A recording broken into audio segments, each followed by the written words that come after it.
Well, hello. Give me one moment, honey. Yes, give me one moment. Yeah, okay, let's see what we can get up in here like this. Yeah. Let's see if we can turn that on. Ooh, yes, they got me. Okay, they got me really. Oh, okay. Well, give me one moment. I gotta keep it nice and cute up on here. Oh, let's see if we can turn that on that way. Yeah. So anyway, I hope y'all doing good. Yeah. Hope y'all doing real good, honey. Oh, you on? Anyway, so I turn on my IG, honey. Yeah. Ooh.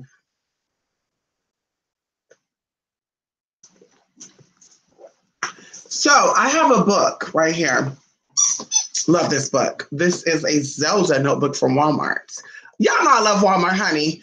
And it's so cute. Look at this. I have the little gold foil here. Really thick book.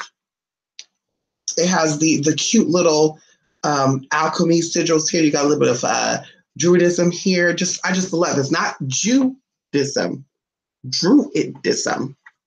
And anyway, look, this is so gorgeous. And I'm gonna use this for my little spiritual notes, and I'm actually gonna write in Melikum, honey. Anybody know about Melikum? You know about Melikum? We know about Melikum. Put it in the description box. But I love this, y'all. Walmart for $10, and I can't wait. Let's see if y'all can get into those little details right there. Did y'all get into those little details right there? I'm gonna have to give me a little ring light and put it right here. But I'm excited about this because it's look at that, just so gorgeous. It's plain.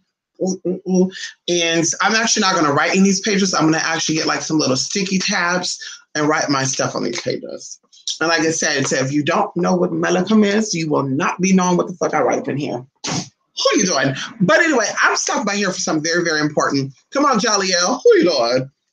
Because of course, people hit me up, and I should start putting this out here.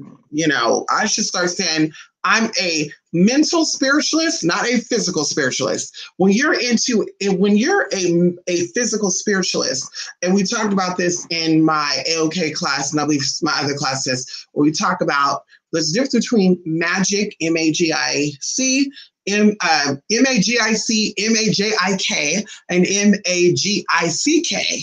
Get into the T. But physical magicians are about that. I'm going to turn this candle right before your eyes into a snake. And all of a sudden, they do a little quick snake there. And you're like, oh my God, I can't believe that. That's a physical magician. A spiritual or a mental position, because we always talk about your mental is your spiritual power. They're going to say, honey, a candle is a candle, and the power is within yourself. So I get a lot of people that hit me up. There's some people that get work done with me for a very long time. They've been getting work done with me for at least 3 or 4 years. And I keep explaining to them this so I don't associate myself with a lot of these spiritualists out here. Not just YouTube, IG, in person too. There's a lot of spiritualists in my local area that I do not affiliate myself with because a lot of them, they're so physical that I don't even think they're aware of it. And going into spiritual gifts, there's no way that you're going to have, like, the physical is going to prevent you from getting, or it's going to create obstacles or boundaries for you. You have to put yourself in that mental state of being, because that's where it all happens at. And like I said, I won't spend too much time going into that, but I want to just put that out there. There's physical spiritualists and there's mental spiritualists.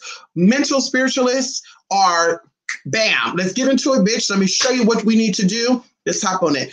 Physical spiritualists need tangible evidence. Those are the ones that get all happy and let me turn the water blue and green, yellow, orange. Whether I use piss, saliva, vinegar, bleach, lemon juice, because they all do the same thing. If I know my shit, I'm going to do the exact same work with all those ingredients, sis. But I'm coming out here today because I wasted my time today. Not really, though, because I saw some things today that I did not see any other time I go to my spiritual place locally. But someone actually requested for me to get them a triple action candle. And if you do not know, yes, you can contact me and say, Mystic, I need a special candle, palm oil, whatever. Get it for me. And I will give you, this amount of blah, blah, blah, blah, blah, blah. So this lady, she's purchased many things from me like that. Like, give me this amount, get it from me. But I'm like, okay, I didn't really need to go at all because I got all my shit. I have 2 tables over here that's full of shit. Because like I said, when I get into my work, I get into my work. No distractions by people, person, place, the motherfucking things. Okay. Now who? Okay, get it? Now who? But anyway, so I get to the place and the information I got before this 2 weeks ago, because like I said, I was so busy. She hit me up 2 weeks ago about getting a particular candle. And I'm thinking, okay, maybe the spirit she working with need this particular candle. Because of course, candles are offerings. Everybody knows. That's why when you go to Walmart, you get the candle of St. Peter, Lady of Guadalupe, whatever. These are prayers to them. They're offerings, okay? So going even to these little triple action stuff, this is offerings, but beyond that, because for the basic person, this is an offering. But for the person who knows what to do, we see it as colors. We understand that each color has its own vibration, its own frequency, and we use the energies or the vibrations with these colors to manifest what we want. So going into that, this person was like, it was like I said, it was just a lot of confusion. I actually get there. They responded back to me so late. I was about to exit out the motherfucking store. And it's, well, can I say that's the right candle? And well, the kind I need, it doesn't look like this. It looks like A, B, C, D, F, G. And I explained to them, there's over, right off the top of my head, there's about 30 candle companies out there right now. 30 candle companies that produce candles at a mass rate, like mass production, okay? And the type of candle that you're looking for, and this is going into that person, was a specific company, not a specific type of candle, because at the end of the day, a triple action candle is a triple action candle. The words are right there, triple action, even going into the colors, 3 different colors. So a triple action candle is a triple action candles. But she was so fixated because, of course, I'm sure she read physical. I'm sure she got these physical spirituals out there saying, you need a Chuparosa candle. You need a black candle that has Jesus on it. You need an Intricrio candle. And it's just like, girl, magic is in the eye of the beholder. We can take this candle and we can just burn it just to burn it. And it's going to give us the exact same results as if we took this candle or took this candle and burned it. But going deeper into that, by me taking this candle and understanding that these colors have its own vibration, its own frequency, and me knowing what these colors mean and how they're going to connect with my own colors in me, because of course, going into chromosomes and chromosomes, it's a body of color. So these colors in this candle is going to connect to me on one level or another, right? But going beyond that, the words that I have either written on my candle or the words I have in my mind subconsciously is going to intertwine with these energies that are in my body, and it's going to project something into the universe. So going into that is, whether it's a triple action candle with Jesus upside down on it, a triple action candle with a pussy spread wide open on it, a triple action candle with a one-armed Jesus just limping over there, or it's a triple action candle and it doesn't say triple action on it. All of those candles are going to give you the exact same result. Why? Because magic is in the hands of the beholder.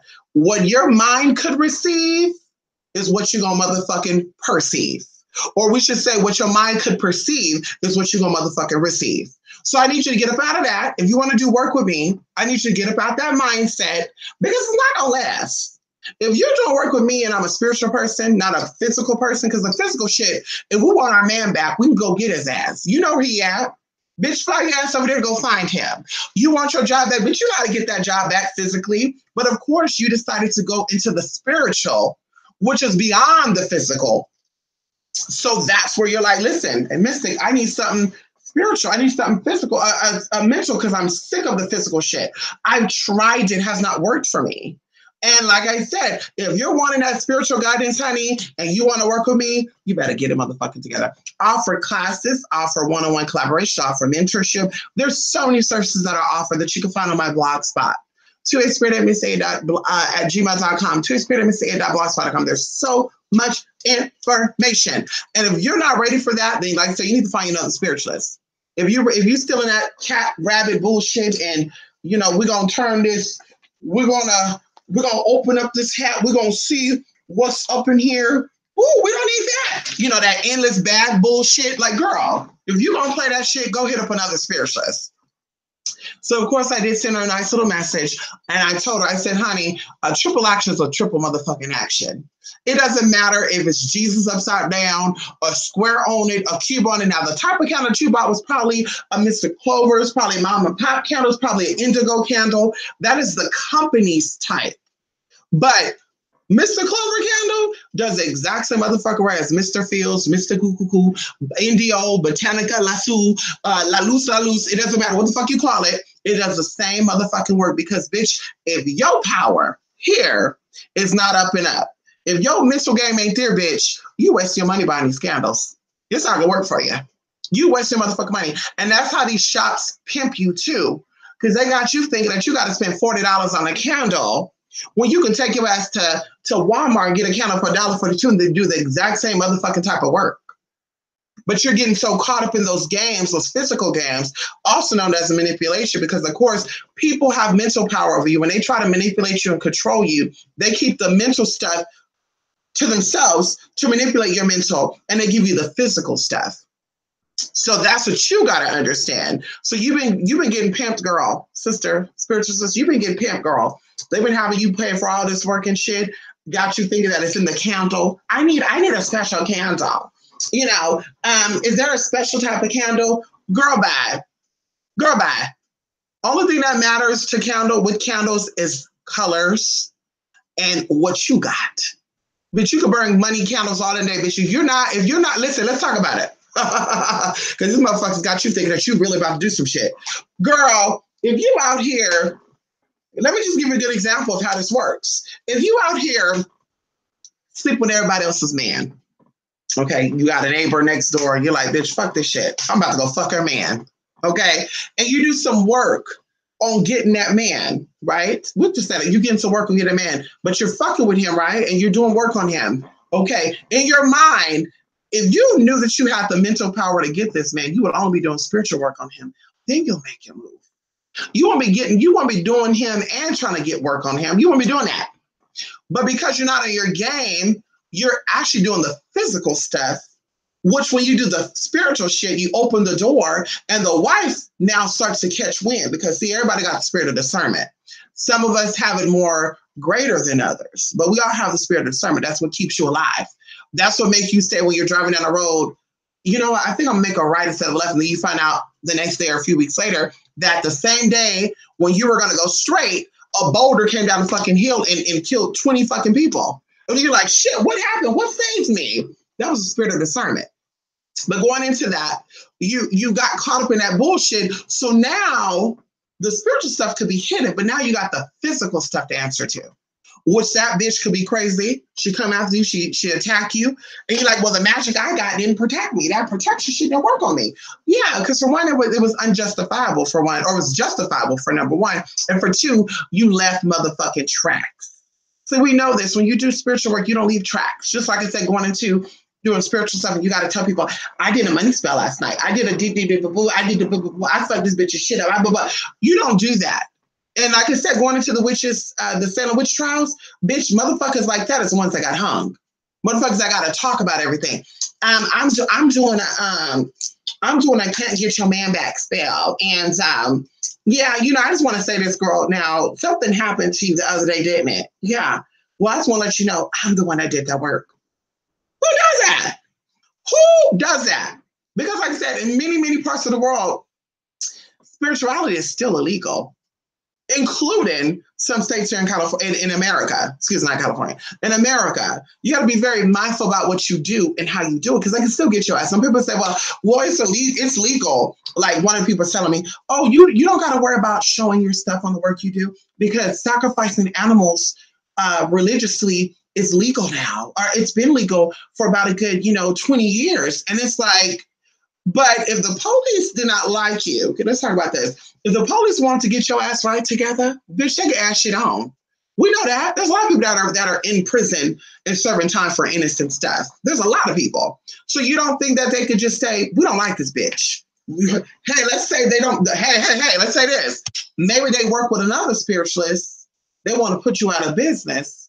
So they said, honey, let's see what this bitch is sacrificing and make up this lie and say they found some human remains in the shit. Girl, now you're going to get investigated. You got the red flag up on you, bitch, and now they real going to be watching your ass. They real going to be watching you. Yeah, I said it right. Real going to be watching you. Not really going to be watching. They're going to be real watching you. You don't want that. So going back into it, spiritually is where you want to go doing magic, not physically. And even going to this, because a lot of people get so stuck in their head, and I always see this, and this never fails. Clients, physical people that took my classes, they cannot move past the physical because they're interpreting things that they want physical interpretation. There's a lot of spiritual stuff. Like I said, maybe because I grew up in spirituality, that I know this, but there's a lot of things that happen spiritually that you cannot explain physically.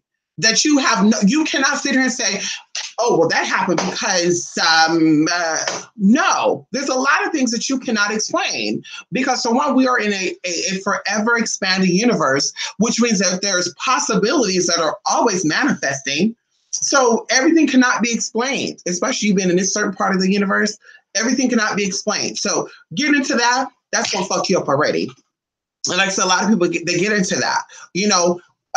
Is this connected with Oshun? Is this connected to that? And it's like, can that just be? Can that just happen? Because we can go into the hierarchies, we can go into the levels of spirits. Oshun is not always Oshun. Athena is not always Athena. Artemis is not always Artemis. There are spirits that are before that spirit. Like I said, you have levels to this, honey. There's levels to the motherfucking game. Even going into a whole bunch of stuff, and I'm gonna get into this probably later down the line, of how certain gods, because see, they got TV shows called Gods Amongst Us, American Gods. They got shit like that. And in reality, without veneration, without the people venerating spirits and energy, those spirits and energies are just spirits and energy. So what make any god or any deity god-alike is the fact there's people or energy beneath it exalting it or praising it, and we could go into celebrities too. That's why they call celebrity stars. You're beneath that motherfucker and you're raising it up. The more fans that bitch have, the higher up that bitch go. And we could say that metaphysically, we could say that physically, or just whatever. At the end of the day, that's what make people or things godlike. So there are stories back in time where there were, gods that incarnated it as humans. And I think even now there's many people that have passed on that were definitely, their God consciousness was definitely high. And they came here, they came about as if they were human or normal, and they start speaking about a certain spirit, and the people start getting in on that. It was like, oh, that spirit sounds nice, and they start venerating that spirit, and that spirit start getting exalted, and that person, you're like, bitch, you're looking different, bitch, what, how are you doing all this in such amount of time, not knowing that you're actually raising that energy because you're raising that energy from the dead. And that's why even going into where people say that God is dead, of course they're saying that metaphysically, because also, or going into that, if people don't really give praise and offerings to a certain spirit, including the spirit in the Bible, honey, or the spirits in the Bible, then that spirit is laying out where you left it at. Okay. So even going into that, like I said, that's going to lead to a whole nother conversation because I want to do a video on it. I was talking with people about Aquaman being connected to Olokun, and people are like, Aquaman's a lightning in it. And I'm like, honey, first of all, he's a Maui, honey. Okay. He's from New Zealand. Give me some of that. Yeah. Then something happened in New Zealand too a couple of months ago. But anyway, wait, before I get into that, I want to see something really quickly. Damn, I can. I want to know the day that Aquaman came out. But Aquaman is an Atlantean. And if anyone knows about the comic version of Aquaman, even in this version, he's part alien, part human. And not really knowing, but that is also speaking of biracial people. Now, of course, people got the game twisted up because you got, Black folks out there that are racist. You're racist. And they say, well, you can't be racist because you're Black and you were oppressed and all that. Bitch, please. You're racist. I don't care if you were oppressed or you weren't. Bitch, matter of fact, you wasn't oppressed. Your ancestors was. Bitch, you wasn't oppressed, girl. Stop with the bullshit. You were not oppressed. So anyway, you could definitely be racist. And I think there's a lot of Black folks out there that are racist. I don't do white men. I don't do Hispanics. Ooh, I don't do that. Okay, bitch, you're racist. Honey, you're prejudiced. We'll say prejudiced, honey, because you're not that. Anyway. So I forgot where I was going with that. But anyway, they'll be like, yeah, the white man is the alien and the Black man is a real human being. You will gag if you knew the truth. You will gag, bitch, if you knew the truth. But anyway, so the movie Aquaman talks about the old Olokun and the new Olokun rising. And of course, anybody who knows who Olokun is, it's an Orisha and a Yoruba Orisha or a Yoruba spirit that, you need to get up off me, honey. This dog way too much. He's 10 pounds, honey. Girl, I can't do it. But his colors, if you know his colors, Olokun's colors are dark blue, green, gold, silver, and like the coral color, right? Because of course the gold deals with lost treasure, silver deals with lost treasure as well. So you have Aquaman fighting his other brother, which I believe was the same motherfucker, because we're talking about duality here. Okay, bear with me here. So just like Satan and Jesus, being the same motherfucker, Satan dealing with the lower self, Jesus dealing with the higher self. That's why they said Jesus died for 3 days and then rose. I want you to count from the root chakra to your solar plexus. We won't get into that. And why you worship Jesus on a Sunday and get into your solar plexus is what color? Hello? And connects to what T? Okay. Because even going into Sabbath, honey, you're really supposed to be praising Jesus on a Saturday. The Sabbath, honey. Not a Saturday. So you should be going to church on a Saturday if you want to really worship the real Jesus, honey. And if you ask me, I could have sworn Saturday is also Satan or Saturn, very, very similar to Satan. So I think the God that people think they really worship and venerate is actually Satan. Anyway, I won't get into that because sometimes the ego will, the lower self will cover up the higher self or pretend like it has risen and it's still doing the exact same things it was doing when it was dead. Let's talk about it. It said that it rose up out of the dead. It rose up out of the tomb. Can you break down what tomb is? Tomb sound like womb to me. I mean, if you ask me, tomb, womb, it sounded motherfucking saying to me, honey.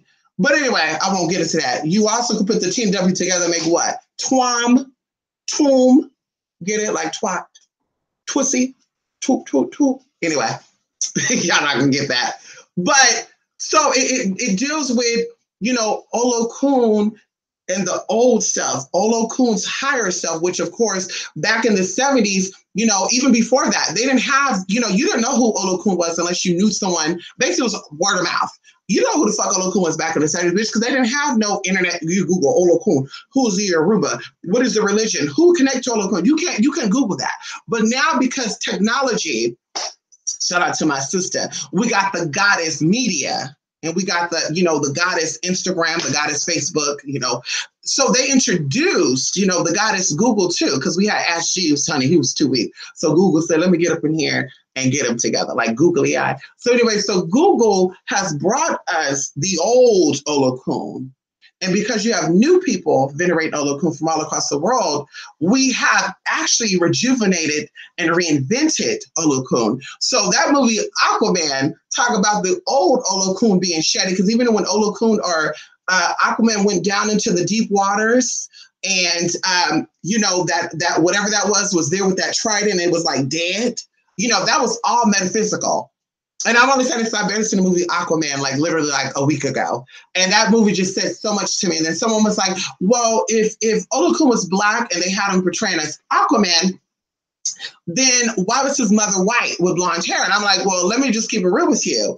If you submerge your hands underwater, no matter how dark you are, can we do this right now? Can we do this as a physical thing? Because a lot of you are physical understanding people. You need physical things to get things.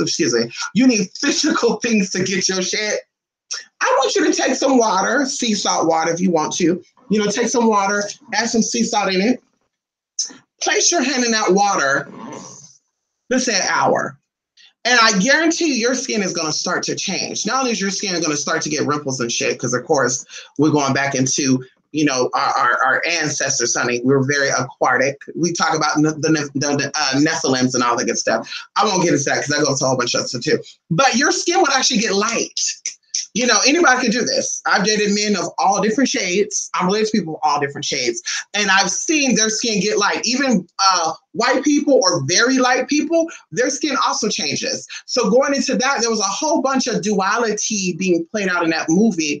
And like I said, when I saw it, because I know spirit, that spirit came to me and said, honey, you know what it is. And like I said, I was getting so they're like, well, Aquaman is not even African. And why would they do that? But there's a lot of stuff that's not African or that really is African, but they're depicting it as something else. And we won't even go there. And of course, even going into African, the people on the continent of Africa were not all black. We're talking about old and new. And people don't know this. So when you talk about black magic, you talk about white magic. White magic is new. White magic is a reinvention. White magic is a new age thing. Black magic deals with the root. Going into even the solar system, how they talk about in the beginning of time, there was darkness. And then the Big Bang happened. And then all of a sudden light came. Even going into black holes, how mysterious and how powerful they are. Even going to how black matter extends beyond light. It travels faster than light. So like I said, going into even carbon, your brain is carbon, going to that, like all that shit is black. And people think of it as a black skinned person. And it's like, girl, it is what it is. But of course, even going to like a lot of spirituals on YouTube and off YouTube, they'll make that connection too. Like, well, black magic is for black people. Well, that's what the white masters said too. You know that? That's what the white masters taught the slaves. They taught them that, that shit is evil and it's black, so it's not good. And it was basically subconsciously saying that black was evil and black was only for black skinned people. And that you need something for now. You need to be like us white folk. You need to be like us white folk. You need to learn about God and Jesus and Caesar Bagalis and all that. Go by, get him out of here. So when you hear spiritualists talking about that, oh, I don't do black magic. Well, are you really a lineage witch? Did you really learn magic from your grandmother and your mother? Because all magic is black magic, and you water it down, then it now becomes white magic. Going to see even the state of being when it comes down to deities. Like I said, when you know spirits, you know the difference. And I know it seems like I'm talking about a whole bunch of shit. But even going into aspects of deities, you have dead deities, and there's millions of them that are represented as a lighter being and a darker being. And because the darker being is saying prehistoric, the whiter being is saying new, a new invention. Even going into the movie Aquaman. Aquaman portrayed, his brother, which was really Olokun, was the dark blue and the silver. That is the old way. That is the primordial existent Olokun. That's Olokun before all things came into existence, right? Then you had Aquaman that rose to be king, and he was green and motherfucking gold. Green and gold is lighter than dark blue and motherfucking silver. Hello?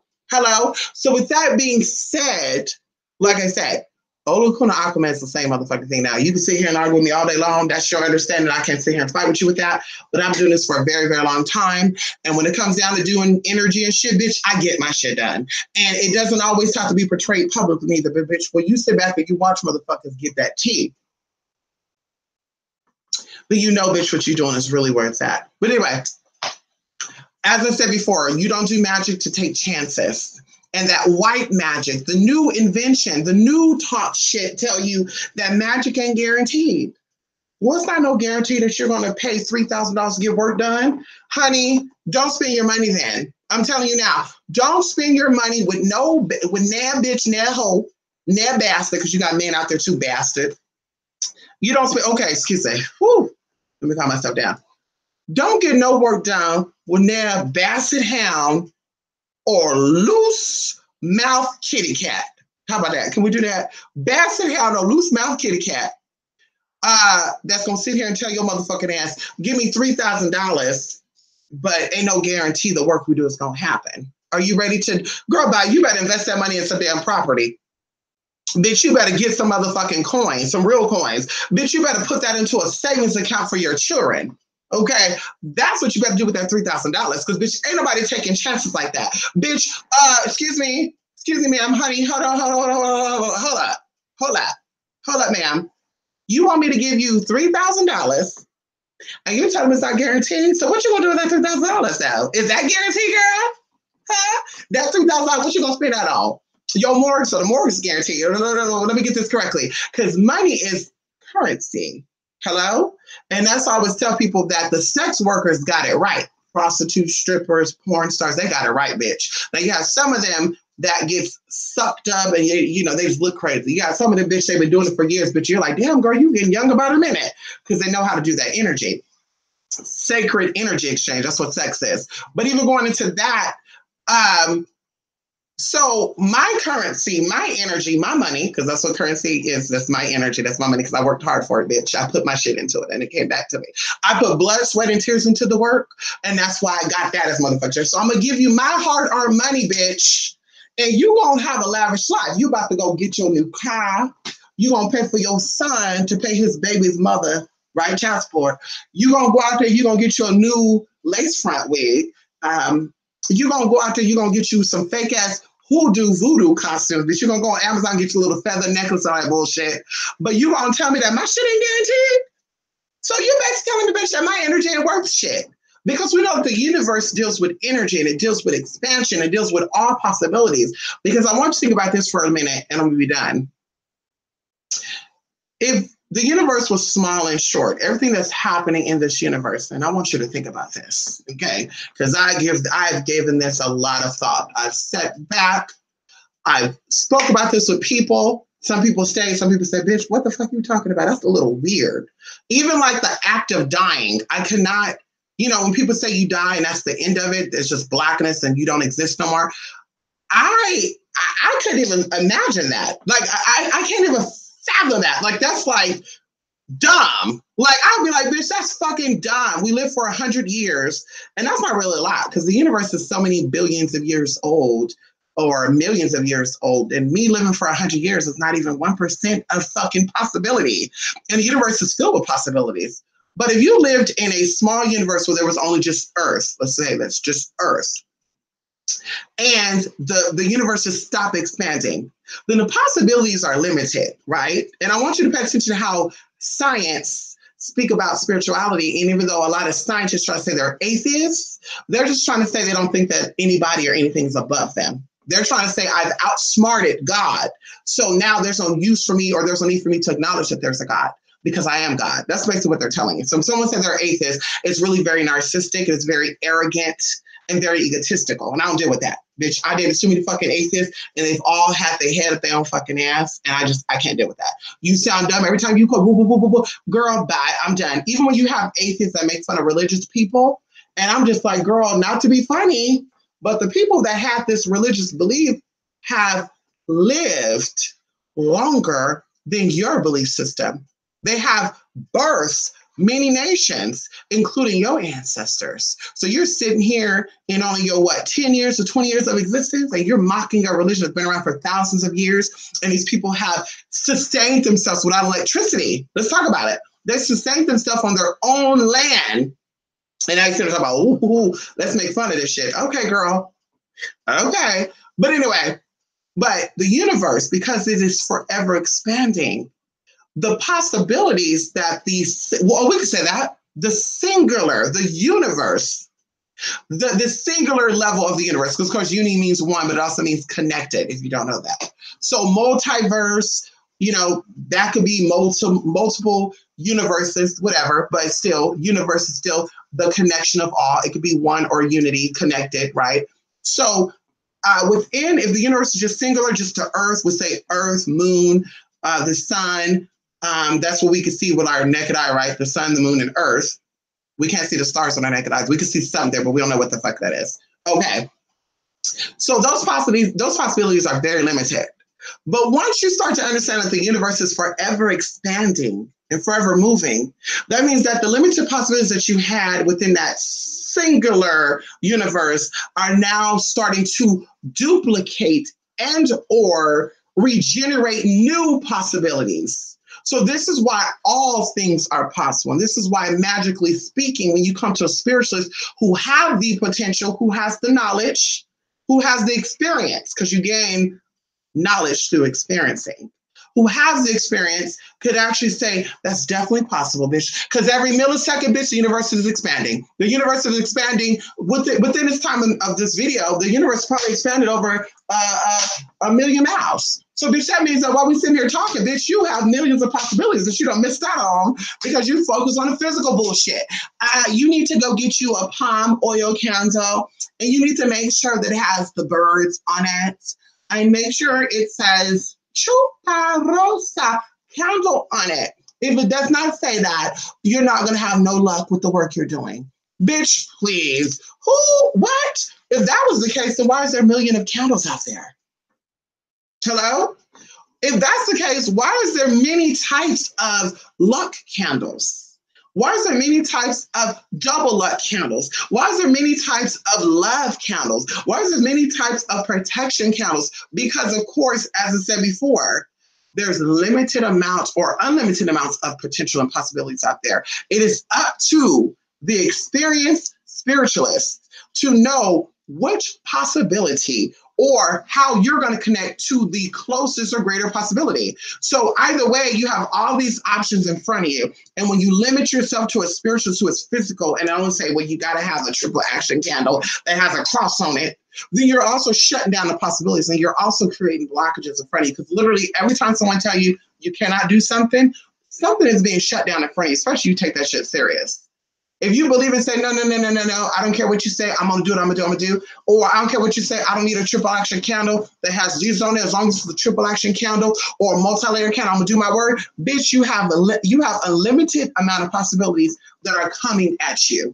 And what happens is the spirits that are with you start to grasp the experiences or the possibilities that are going to greater assist you.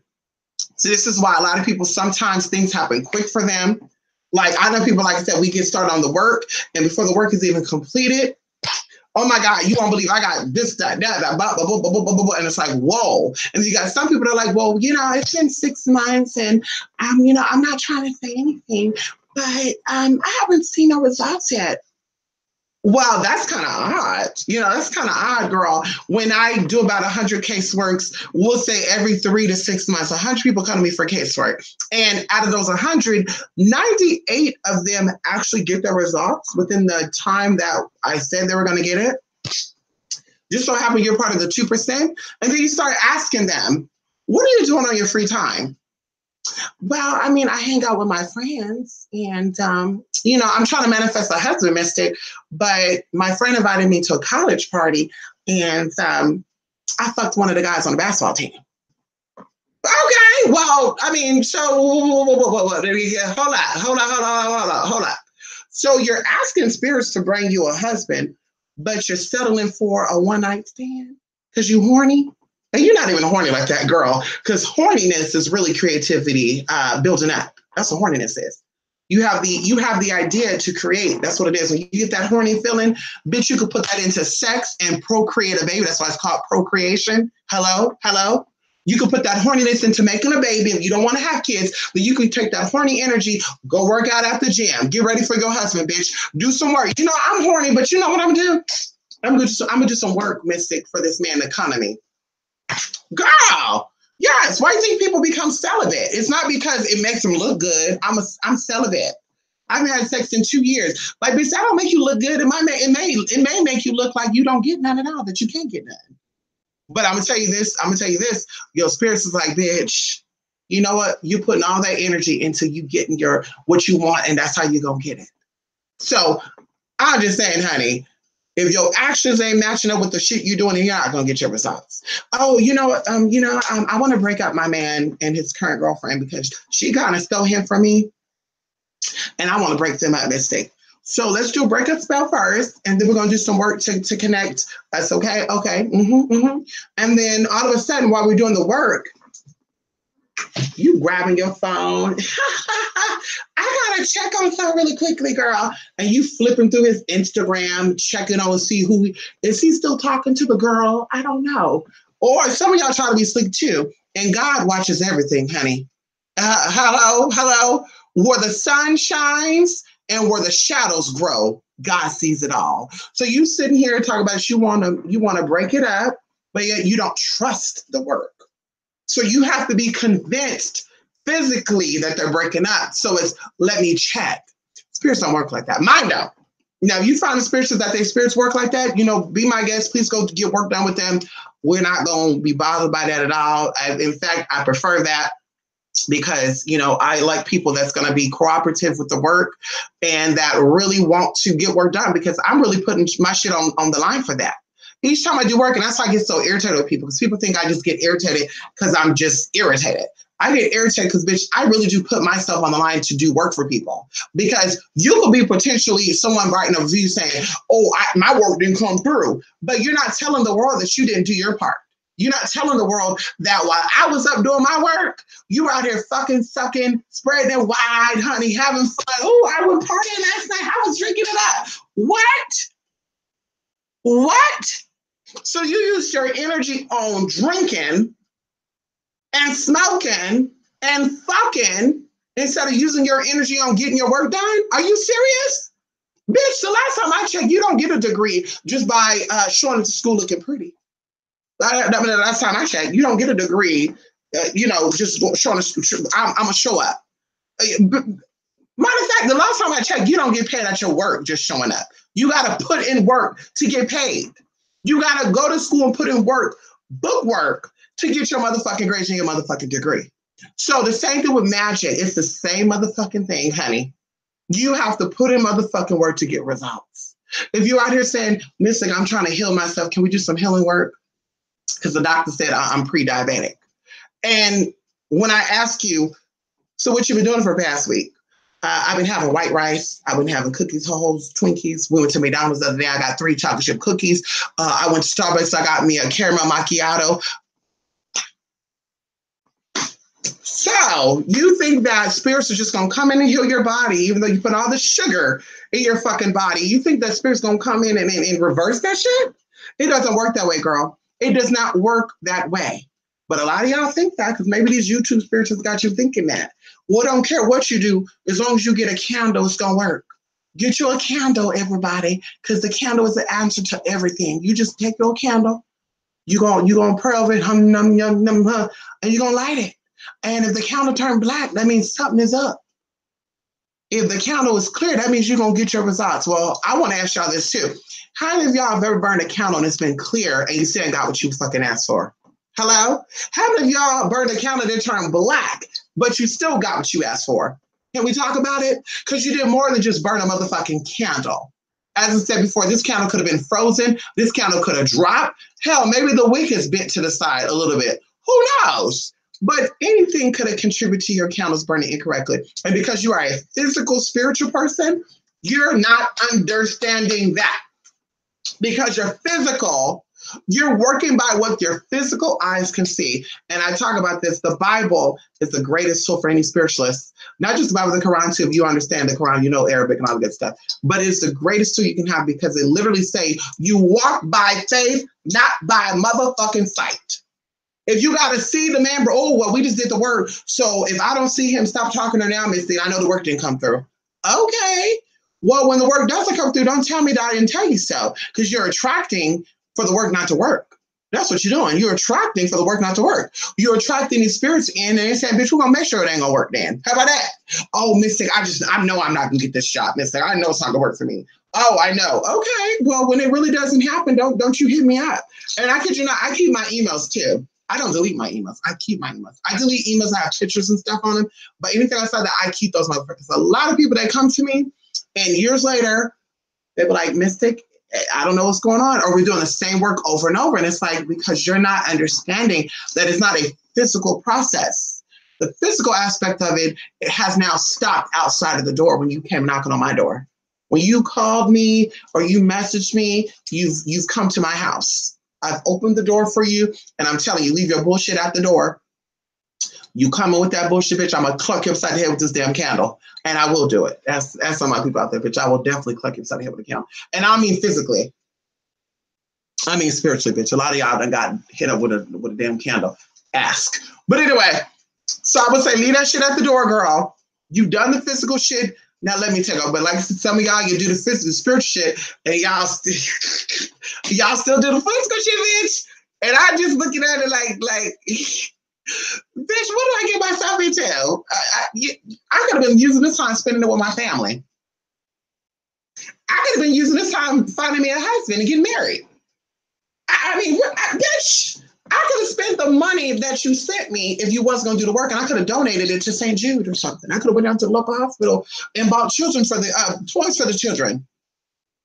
I could have went down to the homeless shelter, brought food for the whole damn people. But you over here playing because you're not taking shit serious because you don't give a fuck really, because you really don't. If you gave a fuck, you would have listened to what the fuck I said and would have went for there. But I just love that, and I really love it when they try to correct you on you. Well, I'm sorry, Mystic. Excuse me. I went on YouTube and I saw another YouTube spiritualist, and they were actually talking about how we should not do work like this. No, excuse me. They said that we should do work like this when we're on our period. Yeah. Mystic. They also said, guess what? Guess what else to say, Mystic? They said, this is a good story. The lady gonna tell me. This is gonna tell me. She's gonna say, Mystic, you said that this messes that up. Well, that's kind of odd, Mystic, because I was looking at a YouTube spiritualist, and she was way much older than you, Mystic. But I was looking at the video, and she said, in order for that to happen, I need some vinegar.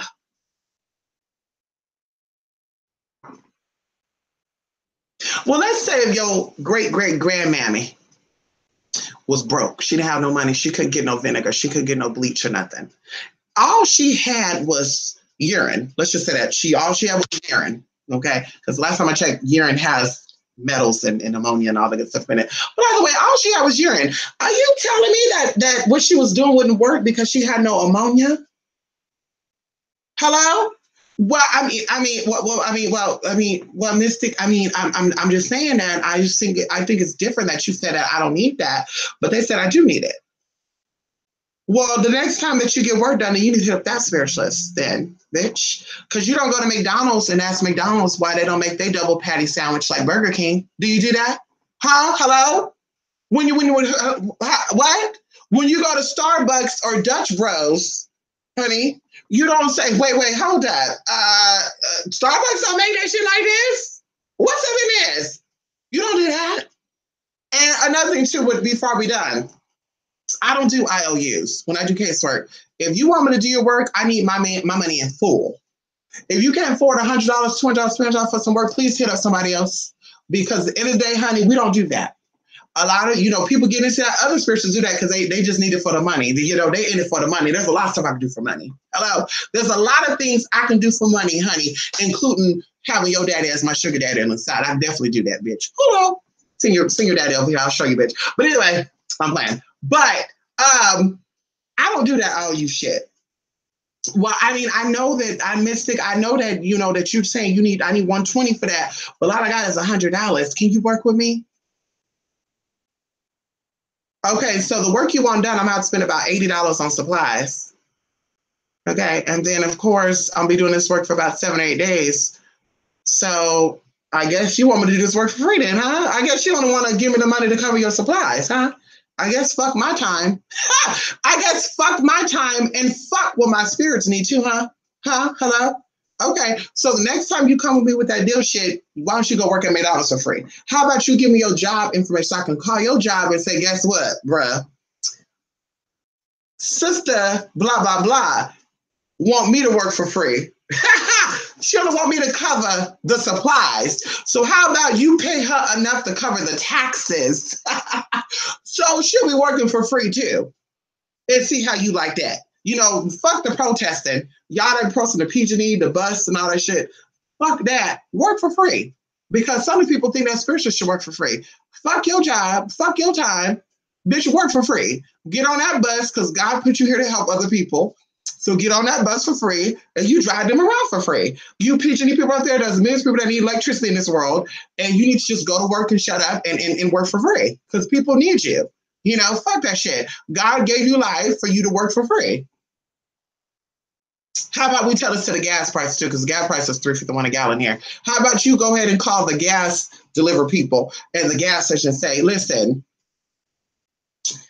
Sister Tangling said that Sister Tangling said she don't gotta pay for shit.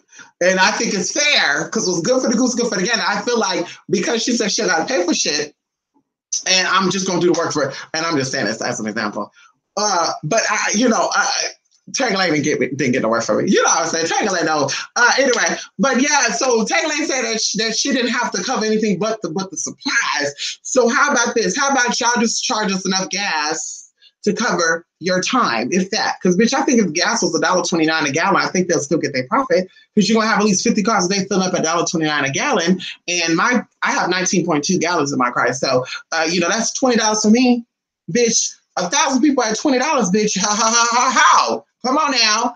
1,000 people at $20, bitch. You know, girl, you can make that coin. That's more in one day, bitch. But we know what it is. They got to pay taxes. They got to pay the delivery of it. They got to pay the storage of it. They got to keep the store up and running. So they're going to charge you all those prices. That's the same way it comes with these spirituals, bitch. Don't be trying to hit girl by. Please don't hit me up with no bullshit, bitch. Because I kid you not, I will politely block you. I will politely send you a message and say, thank you, babe, but no thank you. Unfortunately, my time is going to take a lot more. And a lot of people say this too, because I get people that hit me up. I know people out there that have gotten work done with, these high-end spirituals because they charge more money. Girl, bye. Girl, they charge more money because bitch, they ain't getting clients like that. They got to make sure they got to make sure they can pay back up on their bills. You know what I mean? We don't do that. We make sure our bills are always paid up. But anyway, so that's why they do that shit. I think I'm there. Oh, they remember they say, "Oh, girl, your pricing is a little low, girl. You remind me of a cheap date." Because listen, honey, let me break something down for you. For one thing, honey, it's gonna be affordable because my clients are regular clients. My clients are gonna always come to me for the needs. They're gonna definitely come for me. 90% of my clients keep coming back. They come to me, girl. We done help. Girl, one of my clients, we done help everybody in the damn family. We done help the mama, the daddy, sister, Angel, other brother, the sister kids, the nephew's baby mama. I just like, girl, this person that got so much work done and so much results too. But either way,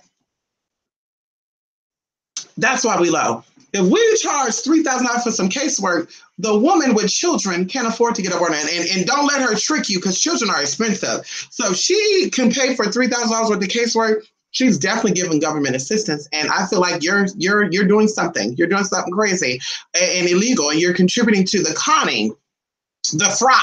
That's what you're doing. You're contributing to that because children are very expensive. And I know this because I don't have kids of my own, but I help raise children. And, my nephews used to stay at my house for weeks at a time. And my sister, I didn't ask her, say, can I get some formula, girl? Sister, I need some money to get to, sister, I don't eat eggs. I don't eat sausage, but your son wants some sausage. Can I have the money? I bought that shit myself. And honey, when I looked at that damn receipt, when I checked those receipts, honey, I said, bitch, formula being $26, honey, and they gotta drink a bottle every 2 hours. Girl, you know how many hours is in a day? Hello? Honey, kids are expensive. So, bitch, you got children, but yet you have money like that, girl. Oh. Honey, I mean, I'm not saying. I'm just saying, honey. Especially y'all out here who living in the gutters, honey. I'm not cutting in. I'm saying you live in the gutters, and you out here paying for casework, and the casework you're paying for has nothing to do with anything. It's not going to pay your bills. It's not going to. It might do something to your self-esteem, but we all know that nothing external will make you happy and content. Because happiness and contentment is two different things. External things may make you happy, and external things might make you joyous. But I want contentment, and true contentment comes from within. You can wake up by yourself, go to sleep by yourself. You can have fun by yourself. That is motherfucking contentment. I gotta have a man next to me. I gotta have a man over here. I mean, we all want that. We're all okay with that. We don't need it. I mean, who knows? I'm thinking about getting one. I would love to have an extra body cleaning up for me, dumping the trash for me. When my car needs to be fixed, he can go ahead and drive it down there for me. I'm kind of thinking about it, just a little boy toy. I don't know, something like that. But I'm definitely not taking care of no grown ass man. I'm definitely not gonna do that. Now I have no problems with cooking and cleaning because we're contributing. You're gonna bring in the money, I'll cook and clean. But I'm not gonna cook, clean, bring in the money, and all you do is sit up and do. That's a new type of man nowadays, especially, I won't say that because I don't want it to come off as if I'm truthful. Sometimes you got to sugarcoat shit. So this is going to be my sugarcoating period. I'm not going to say what type of man I want to say. It's a culture of man. And the new culture of this man, honey, they want to be lazy. They want a woman to take care of them. And you don't got to work, bruh. She'll take care of you. And the women that take care of these motherfuckers, bitch, you are an abomination. And you are definitely not my sis. And you're definitely not going to be my friend. If you're a woman out there take care of a man that don't want to take care of you, bitch, you're not my friend. You're not my sister. And you're never going to be here. You're never going to be sitting nowhere near me, honey. I feel like that shit is contagious, honey. I had a friend who loved to, take care of men and spoil men. And honey, I was with her for like 2 weeks, and the spirit of taking care of a man came over me. Because, this man came to me and he said, I need a place to stay for a few days. And, I don't have nothing. And then I'm like, okay. Then the real me kicked in and said, well, hold up. Wait a minute. Bitch, he don't use your water. You pay for water, girl. He don't use your electricity. You pay for electricity, girl. He don't eat your food. You pay for your food, girl. You don't have to take a place. Bitch, that's gas money, girl. Hello? Yeah, that's gas money. It says hello. So, and then what else? And girl, no. So I said, I'm sorry, I can't do that. And then he gonna talk about something, you ain't a godly person, you're not spiritual, bitch, you're a fraud, you just say you're spiritual to get. And I'm just like, honey, listen, I'm not a dummy. There's a lot of things I'm not, but I'm definitely not a motherfucking dummy, bitch. You're damn right. You can run that manipulation game on a whole motherfucking other buck, bitch. That's why you notice in front of manipulation, you got the word man. Manipulation, but you can manipulate the next bitch, but you're manipulating this bitch over here. Bitch, I won't all that shit, bitch. What? Who? What? He? Her? What? Hello? Yeah, bitch, please. Go back. A lot of jobs require you to lift up 50 pounds or more. Honey, I can't do that. You might think of him, but I can't lift up 50 pounds. So, bitch, that means your ass can work for 50 pounds, lift, bitch, and that means any job out there, bitch, you can motherfucking work at.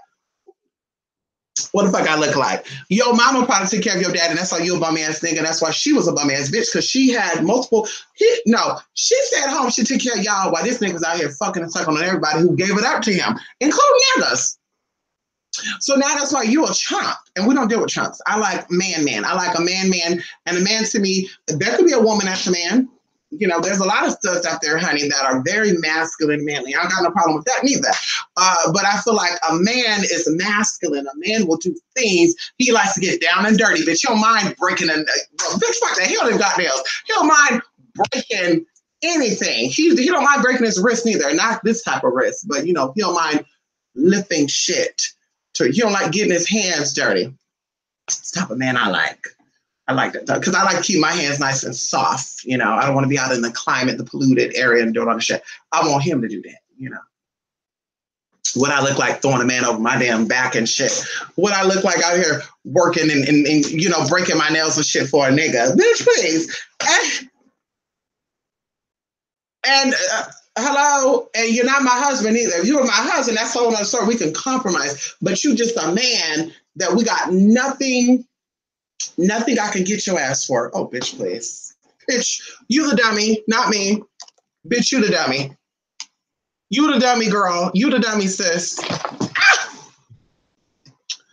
Anyway, come on, Jaleo. Come on, yes, hallelujah, yes, honey. Let me get y'all up here. Come on, yes, honey. Ow, the sun, ooh, this. Come on, Jaleel. How you doing? Ooh, this allergy is starting to act up right now. My nose want to just itch his way. And I'm not going to dig in my nose like, shit. I guess we're going to have to hold this up. I'm not going to dig in my nose live on camera. Okay, we got to be gentle. Oh, shit, man. Let's just hold this up. Come on, Rico. You need some vinegar. Come on. Hey, Cornelia. Don't respect the time or the spirits. Come on, Jay. I know that's right. BBD. No, I could do good. I could do right, Rico, right. Honey, girl, what I look like spending anything on a man. I mean, I don't mind giving if he's giving. And I mean more than laying down the pipe. Because, girl, we get set. Girl, people get so sprung over how good someone do something. Girl, there's a lot of people that's good at that. Honey, there's a lot of people that's good at all that. Okay, bitch, just because you can do that good don't mean I'm going to lay anything or give you anything, honey. We're not doing that. There's a lot of people that could do that, honey. You got 8 billion people on this planet. There's somebody else out there that could do it like you, or if not better. Trust me, I guarantee you that. Bitch, please. I guarantee you, girl, we don't got 8 billion people on this planet. They all bummy and basic, girl. I doubt it. And what kind of get me is some of y'all don't even go out to other countries. Some of y'all stay in America. You stay in that little buck ass city, you know, Visalia, California, and you meet one man and, oh, he's the world, he's my Prince Charming. And it's like, you've never been nowhere else, girl. You've never been to any part of the world, and these men will take care of you. Girl, you've been working so hard. Imagine a man that will rub your feet and run your bath water just because you are an American queen. Hello, imagine that. Imagine you running your bath water just because you look like Wendy Williams or something, honey. Ain't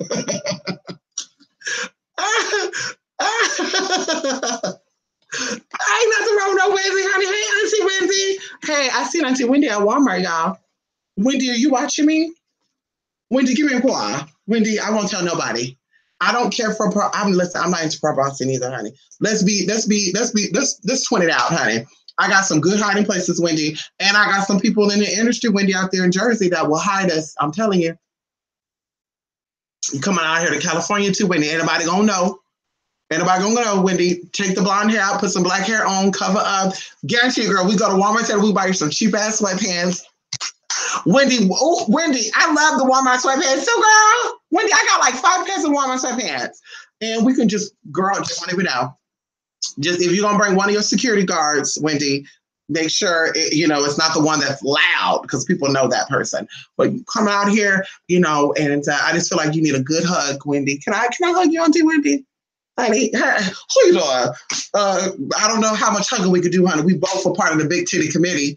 So I don't know, we're gonna have a side hug. That's what we could do. We could side hug, Auntie. We could side hug, honey. You learn how to hug when you big chested, honey. You that whole front shit, you can't do it. And y'all come on here, honey. We got colonic centers out here, Miss Wendy, and they're very secretive too. Nobody will know, guarantee you. Give me a call, Wendy. Give me a call. We won't put nothing out there, honey. Come on out here, give me a hug. Let me help you with some spiritual stuff, honey.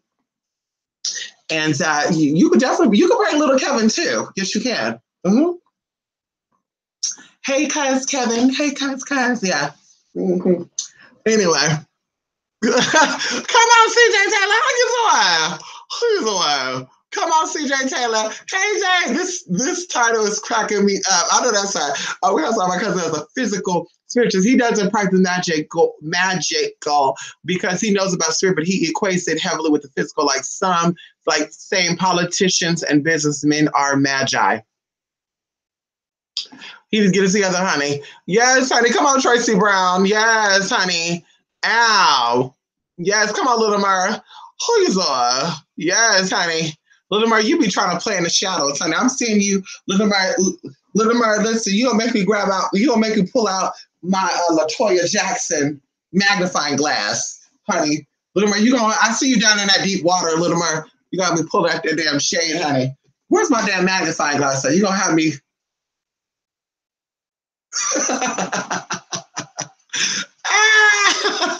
If your attention is on point, your results won't turn out the way you want. Right. And Tracy Brown, this is why I offered goddess intervention.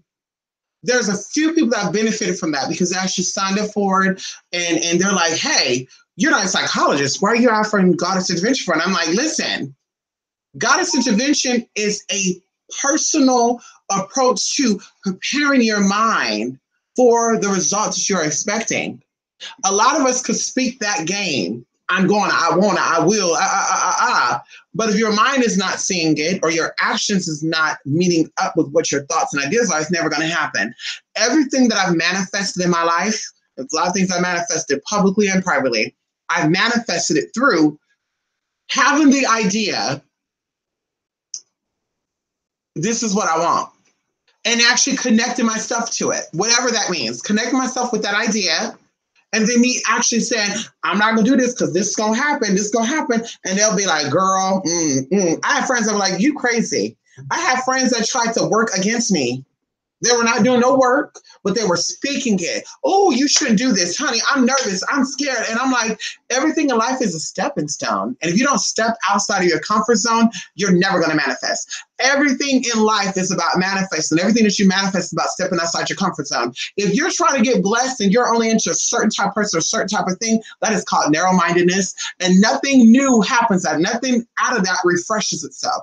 If you want to get out of your box and change your situations, you have to also step outside your comfort zone. There's a lot of things that we do magically that is not comfortable. There's a lot of things that we do even outside of magic that is uncomfortable. A lot of you go to work. For those who do work, you go to work, you see people that you don't even want to fucking see. I got cousins that are nurses. I got cousins that are district attorneys. I got aunties that are, and they don't like their job. I mean, they love their job because that's their passion. They don't like the people that they work with. But guess what? They step outside the comfort zone every motherfucking day and they become vulnerable to the people around them. And the universe see that and say, bitch, you're working hard. Bitch, I see you. Bitch, I see, regardless of what you think is going on around you, I'm above all that, and I see. So I'm going to continue to bless you so you can tread through lightly, bitch, so you can tread through that fucking deep-ass water. And that's what I think people forget. They actually start treading. They get nervous. They're, what's going on over there? What? And guess what? You start running like that. You try running on a track. Running and looking over. Bitch, you tell what happened. You tell me what fucking happened. You try it, girl. It's you know, you try it. You try it and we see what happens. So you have to step outside of your comfort zone. You got to step outside yourself and you got to open up. Stop letting these people manipulate you, saying that you only have to see a black spiritual. Stop letting these people manipulate, say you only got to see a white spiritual. Stop letting people manipulate, say you only got to see a straight. Oh, if you're straight, you got to only deal with straight spiritualists. Bitch, your ancestors didn't say that. Because you check any motherfucking Aboriginal or indigenous to any land spirituality, bitch, they dealt with two-spirited people. They dealt with people of different backgrounds. Hello? They dealt with that. So that's not what your ancestors did, but that's how I know that you're a self-taught witch. Because you speak about spirits and shit. Bitch, we see things very different from you. And that's what's so special about the LGBT community is, now we're not talking about the ones that are confused about what they want. We're not talking about them. The ones that I'm gay, I'm straight, I'm a gay man, but I got a woman pregnant, I'm a father. We're not talking about those type of people. We're talking about people that are really who they are and live in that 100%. There's a specialness with that. And that's why a lot of spirits see that, they respect that, and they work with them because there's a specialness that deals with that. Because there's things that we don't have to deal with. You know, you have hormones and things that run through your body, and there's certain levels of your body that actually produce certain frequencies and vibrations. And being someone who is different, especially going into the transgender experience, because that's my experience, there's things that we see beyond because we're not stuck, limited in only that zone. We're in that zone, but we're also in the next zone and the next zone. So we see things from both perspectives, duality. We see that going into Geminis, you know, people don't think that too, or know that Geminis deal with duality. So this is why magically Geminis are very magically, and they're very beneficial to anybody. So if you know a Gemini who is a magical person, honey, definitely you want to connect with them because, of course, like I said, we see things from both perspective. We're one person, but we have one person that is split up into two. And then, of course, people talk about the negative. I say, oh, that bitch is two-faced. That bitch is Gemini. There's all those personalities. Okay. So you'd rather work with a Scorpio? Hello? You'd rather work with a Sagittarius? And I'm not saying this to like cut in, but I'm just saying, think about it from that perspective. You rather work with a Cancer, a Ram, a sea goat, a fish, two fishes actually. Like, think about the shit. Hello. Now, Virgo and Gemini, I can see that because, you know, two humans, You know, Virgos are the version, you know, but she's also a little sneaky too. You gotta be careful with her, honey. You know, but anyway, that's all I want to say, honey. That's all I want to say. Yes. Come on, Tracy Brown. Good morning, Sabrina. Who you doing? Yeah, that's right. That's right. Yes, come on. Yes, honey. Oh, he's from Hawaii, not New Zealand. Oh, excuse me. Jason Malmoa is from Hawaii, but I'm sure his ancestors come from New Zealand. I feel New Zealand from him. I feel some type of, maybe it's just my fantasy. I see us, what's her name? Lisa Bonet. She could sit, listen, she could join on in. Why not? She's beautiful. Come on in, Lisa. But I just see us being in the middle of New Zealand, being surrounded by mountains and all that greenery out there. And we'll probably be on the same island as that TV show called Paradise Island. Remember that TV show back in the day, y'all? About the people from Scottsdale. They went out there, they were all in this house and being naked. Ooh, you know. And, you know, people talk about that too. You know, Aboriginal people were very naked people. It wasn't until, you know, Europeans came along and were talking about, yo, put on some clothes, nigga. You're very primitive looking like that. Yeah, bitch. Hello, get into the tea. But anyway, I can see us being there. All these beautiful tropical plants growing around us. Yeah, we get lost up in the time. We have no sense of time. We become one with nature. And, you know, I don't got to have nothing freaky with Jason Mama. We don't got to do nothing freaky dicky. You know, if I had a uterus, I would definitely get pregnant for the one time and won't even tell him. But outside of that, because see, my mom has colored eyes and he has colored eyes. So, you know, imagine that. Imagine that. So, you know, my baby gonna come out colored eyes because all my siblings that have children, their kids have colored eyes. So, you know, my kids definitely, woo, girl, with Jason, hello, Jason, hello. And our kids will come out with this type of hair too. Yes, I have that darkish red hair. Gorgeous, honey. And he has that little dirty blonde hair and that brownness and all that good stuff. Ooh, Jesus. But anyway,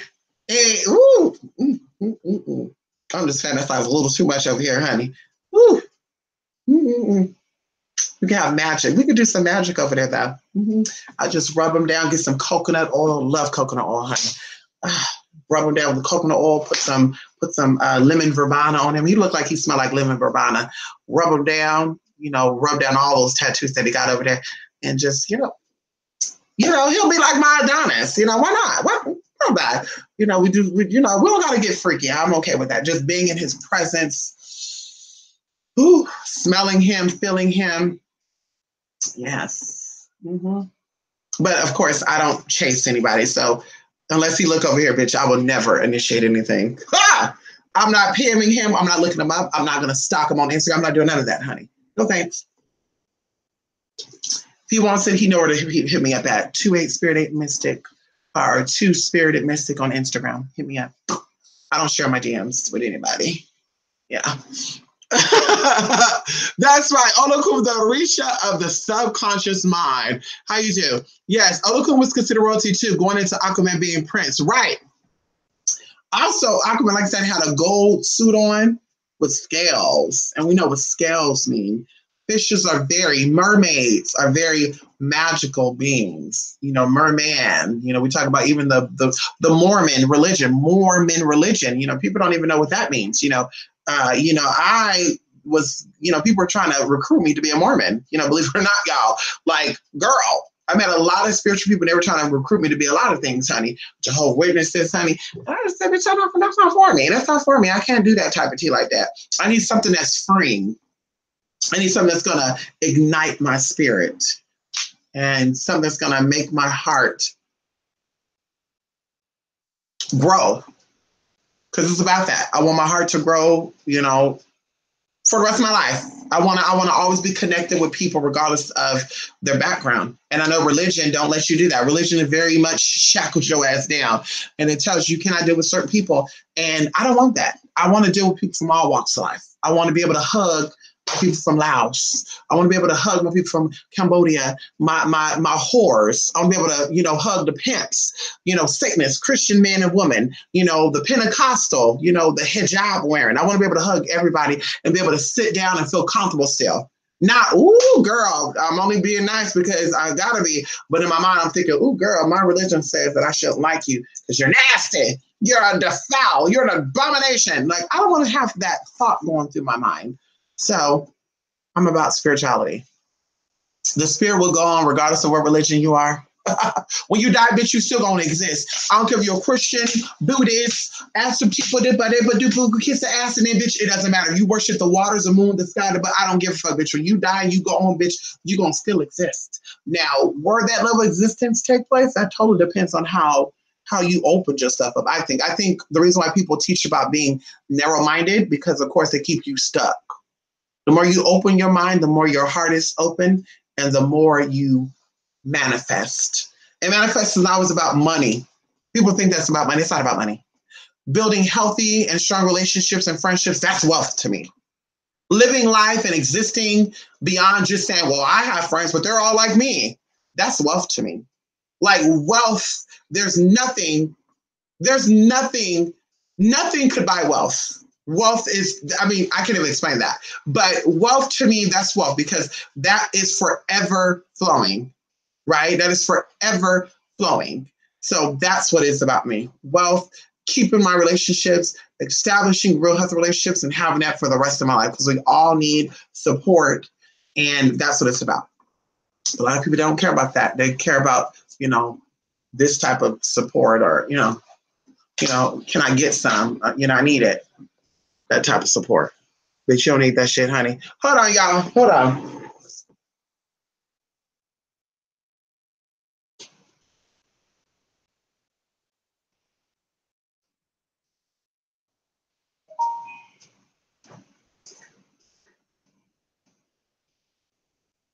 Oh, I got my lasagna in the oven. Yes, I made some homemade lasagna. Feel very Italian tonight. Italian is so romantic. I feel like if I go over there to Italy, I feel like I would get the man I drink because Italian man, they love darker skin. Yes, Italian, they love darker skin, honey. In Portugal too, they love darker skin too. Let me go on over there, get me that. Caso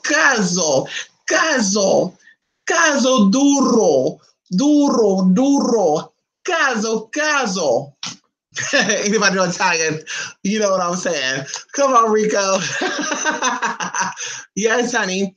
Well, Maui, what is it, Maori? I think it is Maui. Maori. Is that Maori or Maui? I think it's Maui. Maori. Yes, honey. Yes, the new goddess Wi-Fi. That's right, honey. Well, Wi-Fi is a man. Yes, Wi-Fi is a man. Wi-Fi is definitely a man.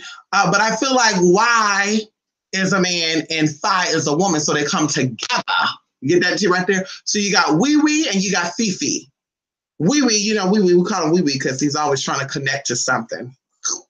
And Fifi, she finishes it off, honey. She said, bitch, now that you connected, what are you going to do? So Fifi is when you connect, she said, bitch, what's that password? Because she locked that shit down, girl. You think you're going to come over and get some of this Wi-Fi, bitch. Fifi going to say, enter your password, please. You're not going to know what to do. But now, Wee don't give a fuck because he likes connecting. He likes everybody to connect to them, honey. He's just always there. So get into that tea right there. Okay. Yes, honey. Yes, you get lighter when the water. Come on, try it. Yes, come on, Ty Carson. Who you doing? Yes. Did Native Americans have their own deities or were they animistic? Well, it depends on what type of tribe. Most of the tribes in America were very animistic. Dealing with spirits, honey. Yes. I can't with atheists that make fun of religious people. Right, Tracy Brown. I've seen a video of this person. I don't know what it was. I'm saying I don't know if it was a man or a woman. I don't know. Like, I can't even say I've seen a picture of this woman because I just saw the front cover and I don't want to say her, but it was actually a guy, or I don't want to say he, and it was actually a woman. So anyway, they were like, more fairy tales of the Bible. And then they start putting this little shit down. And I'm just like, anybody who's awake, anybody who's spiritually awake, let's put it there, because a lot of people say they're awake. We know that the Bible deals with astronomy. We know that the Bible deals with geographics and things that are beyond this comprehension. Because people say, well, why the Bible don't talk about dinosaurs if the dinosaurs existed? Well, bitch, first of all, maybe because the dinosaurs did not exist. Maybe the dinosaurs are actually giants. Hello, hello, hello. And of course, they got to contradict what the Bible says. But anyway, we'll get off of that. But of course, you talk about Jesus and the three kings and all stuff. You have three stars that's always in the sky. I think they're from the belt of Orion, I believe. So you have just this astronomy and stuff. And then I'm like, you're a witch, but you don't use the Bible. That don't even sound right, girl. So what spiritual guidance do you use? Because you said, well, I'm a pagan. Do you know what pagan mean? You have neo-pagan, you got paganism. Do you know what that means? Out beyond what they say it means. Hello? Do you know what it means? I'll leave it at that. So in reality, honey, you got your shit from something and it got lost in translation. So you're just a reinvention of something that was already original and you think you started it on, you really didn't. You're not that smart. And that's why when I think people sit here and they try to take pride and say, I come from kings and queens because they said I'm black, so black power. And it's like, wow, well, what happened, honey? And I'm not even cut in. But what happened? What happened, girl? Because something died off. Because I think that cells rejuvenated stuff. I think if an intelligent woman and an intelligent man had a baby together, the child will also have the intelligent genes because you are half mother, half father. Hello, hello, hello, hello, hello, okay, hello, 23. Hello, how you doing? But anyway, so going into that, oh, I love 23 too. That comes out to 5. Ooh, we love it. That's a love number. But anyway, so you have your father who's intelligent. You have your mother who's intelligent. There are genes that make you more intelligent, right? Yeah. So they had you, and then guess what happens? You know, you have the intelligent child grow up and have babies by a non-intelligent bitch or, person. Excuse me. I'm trying to be a little bit more classy. You know.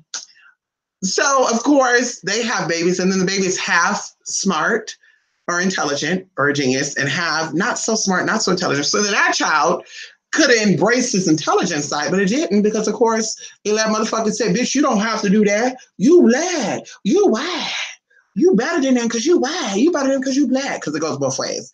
Black folks say they better because they black and shit. And the first man had hue to him. And then the white folks say that they the first man because they light and all the shit. And I'm like, honey, it is what it is. We won't go into that. Because I know real human history. Who you doing? That you guys should do your research on. But anyway, so then they that have smart, have, ignorant motherfucker had baby with another ignorant motherfucker. So guess what? You half and half, you got a full dumb bitch. A full dumb bastard. Oh, excuse me.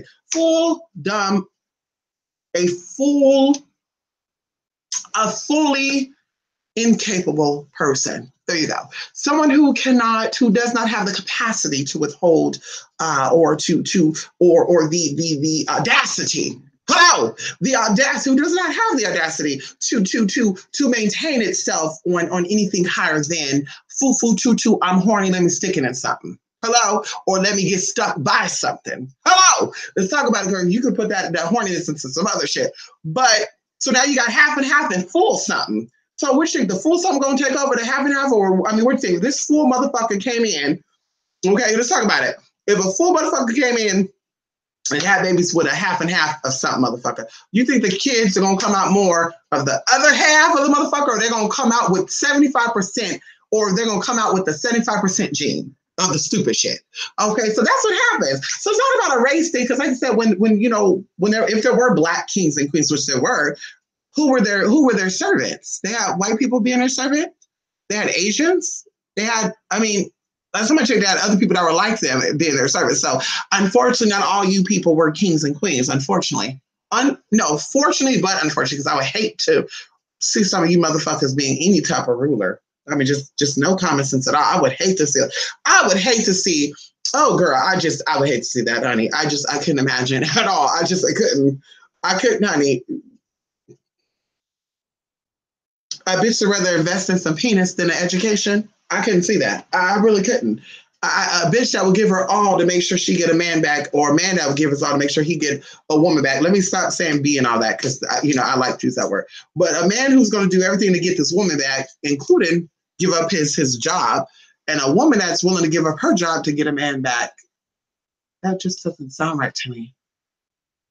Because when you start chasing what you desire, the things you need will come along with that. And I learned that too. That's why I don't chase after things that are not that important. Men and women come and go. Friendships are always forever. Real friendships. That's why I don't chase after that either. But either way, I don't know. I won't get into that. I feel like I'm getting redundant, honey. All things are possible. Come on, right? Ow, ow. Come on, honey. That Chuparoso. Come on, honey. Come on, Tracy. Who you doing? Yes, that's New Age candle magic. Come on. It sure is. Yes. But through coming. Coming through. That's right. Come on. You feel it. Yes. What would you say the average person's magical powers is? On a scale from 1 to 10, the average the person's magical power is probably a 4. Yeah, we'll say a 4. But even then, people that are spiritually inclined, we still only touch in the physical body a percentage because we're limited. And like I said, I have a cousin, an auntie, and I have a cousin too. They both are deceased now. But I have a cousin who actually died in the war and all that good stuff. He fought somewhere and he died. But I have an auntie who was so spiritually inclined to where she was starting to exit out of her body. And I always tell people, if we're extending into the 4th and 5th dimension, that means we're going to die. I'm sorry. You're not going to extend into the 4th and 5th dimension in this flesh show, because this flesh is only designed for the 3rd dimension. Hello? This flesh is only designed by the 3rd dimension. That's why your immune system is in that 3rd dimension. Your immune system, can we talk about it for a minute? Because everybody's so smart and they're alchemists. I'm an alchemist, I'm an alchemist. I have 25,000 people following me. Right. Can we talk about it? Your digestive system is in your root chakra, your sacral chakra, and your solar plexus area. You have the 3 chakras that it's in. So while you're in the 3rd dimension, you cannot extend past that. And even you have this religious people saying, the spirit of God don't want blacks and whites mingling. The spirit of God don't want us to accept homosexuality. The spirit of God don't want us to accept transgenderism. Girl, it's going to be here whether you accept it or not. Bitch, because when you dead and gone, whether or not there's more trainees here or gay people here, it doesn't matter to you because you're dead and gone, girl. And I would hate to think about you living your life worrying about that any damn way. Because I couldn't dare worry about a crackhead because I'm not into drugs or anything. I would hate to think about me spending my whole life worrying about crackheads and shit, protesting for them to not be crackheads anymore. Like, what the fuck that's going to do to me? Do all the shit you want to do, bitch. That have nothing to do with me. Do it all. Have fun. But, like I said, people are so stuck in that. They're so stuck in that. And that's really, honestly, that's creating something for themselves. I forgot where I was going with that. But anyway, like I said, we only touch the tip of the iceberg being our physical body because we have to extend out in order to get some. So like I said, spiritually, being spiritually inclined, my auntie actually extended and she knew what was going to happen. She prepared herself and she told everybody, I'm going to go, etc., etc. And that's why I tell people, like, my family are very spiritually attuned people. And a lot of you also have that too, but somehow some way things got lost. And I think it was fear. I think some things happened, people witnessed things, and it made them afraid. But most of us have a heart that's not filled with fear because we know that everything in life is temporary.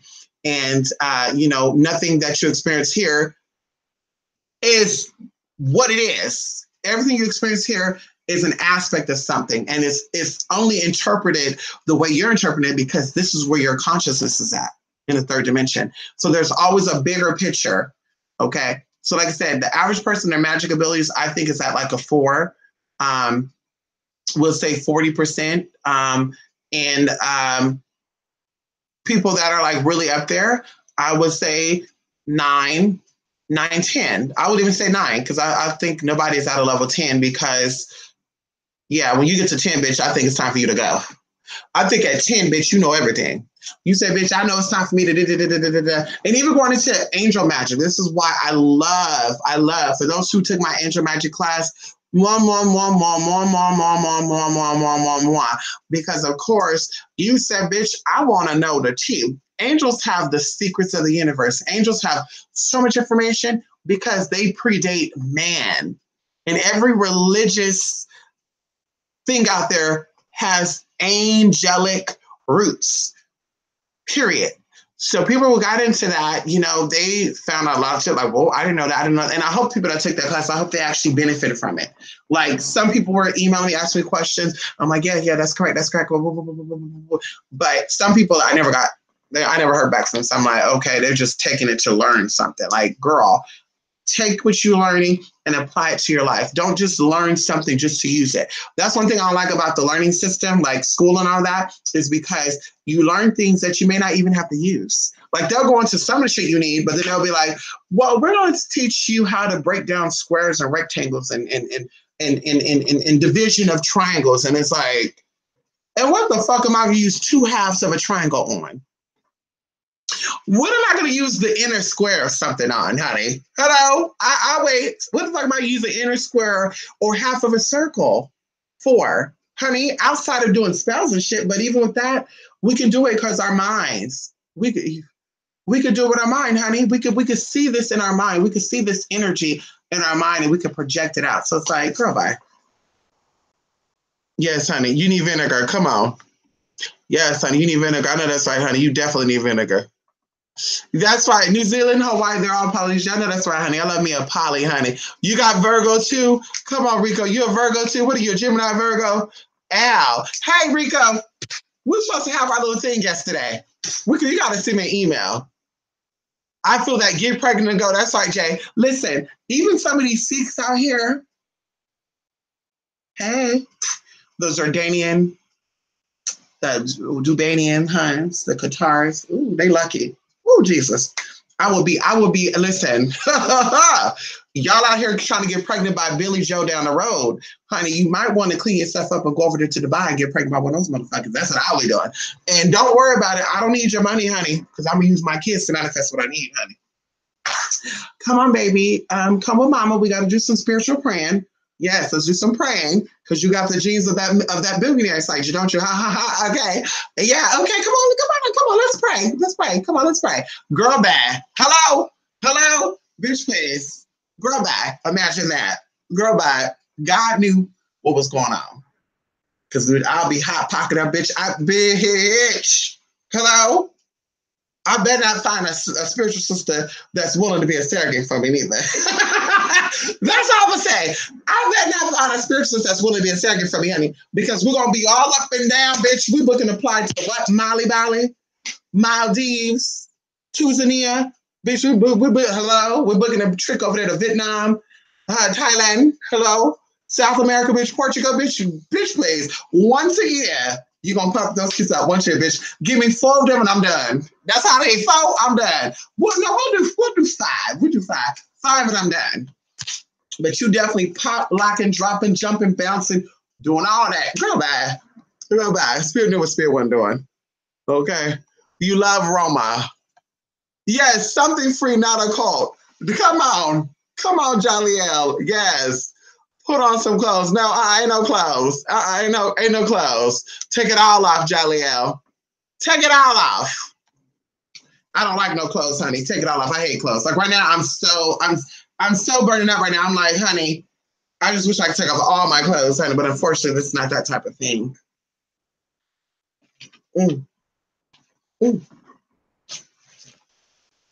Unfortunately, this is not that type of thing. I'm going to show y'all something that I bought. I'm supposed to take back to Walmart, and I totally forgot that I still had it. Oh, girl. Don't you hate that?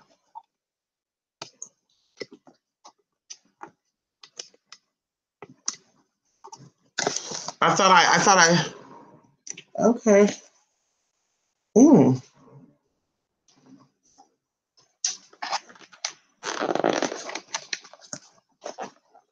Isn't this gorgeous? Look at this. I don't know where I'm going to put this at. Maybe in the bathroom. Isn't that gorgeous? So gorgeous, huh? The people of New Zealand, honey. That's right, honey. Oh, Maui. Oh, they also got Maui, Hawaii, too. Yeah, that's right. Most Southern Europeans like melanated babies. I know that's right, honey. Yes, Wi-Fi is androgynous, honey. Wi-Fi is spiritual, honey. Yes, yes, she's definitely a self-impregnating hermaphrodite. She's definitely a Wonder Woman. Yes, honey. She definitely has the testosterone stored in her bones. And she could sit there and close her eyes and tap herself and think of this child. Because I think Virgin Mary was that type of person. I don't care what nobody say. Virgin Mary was a woman who had both male and female T's up in her, and she got herself pregnant. She closed her eyes, and this is the consciousness right here. Her pineal gland, something happened, and she tapped into the T, and something just started hitting that bone marrow, and it starts pulling the T in, and before you know it, honey, she got pregnant. And she knew she was pregnant because she felt a thump, thump, bumpity bump. And yeah, that's what I think Virgin Mary was. I think she was definitely connected to the androgynous, self impregnating Amazons. Mm-hmm. Half stupid, half smart is all incapable. I know that's right. Yes, honey. You're a heathen and pagan, but you live in an apartment, not in the neck of the woods, bitch.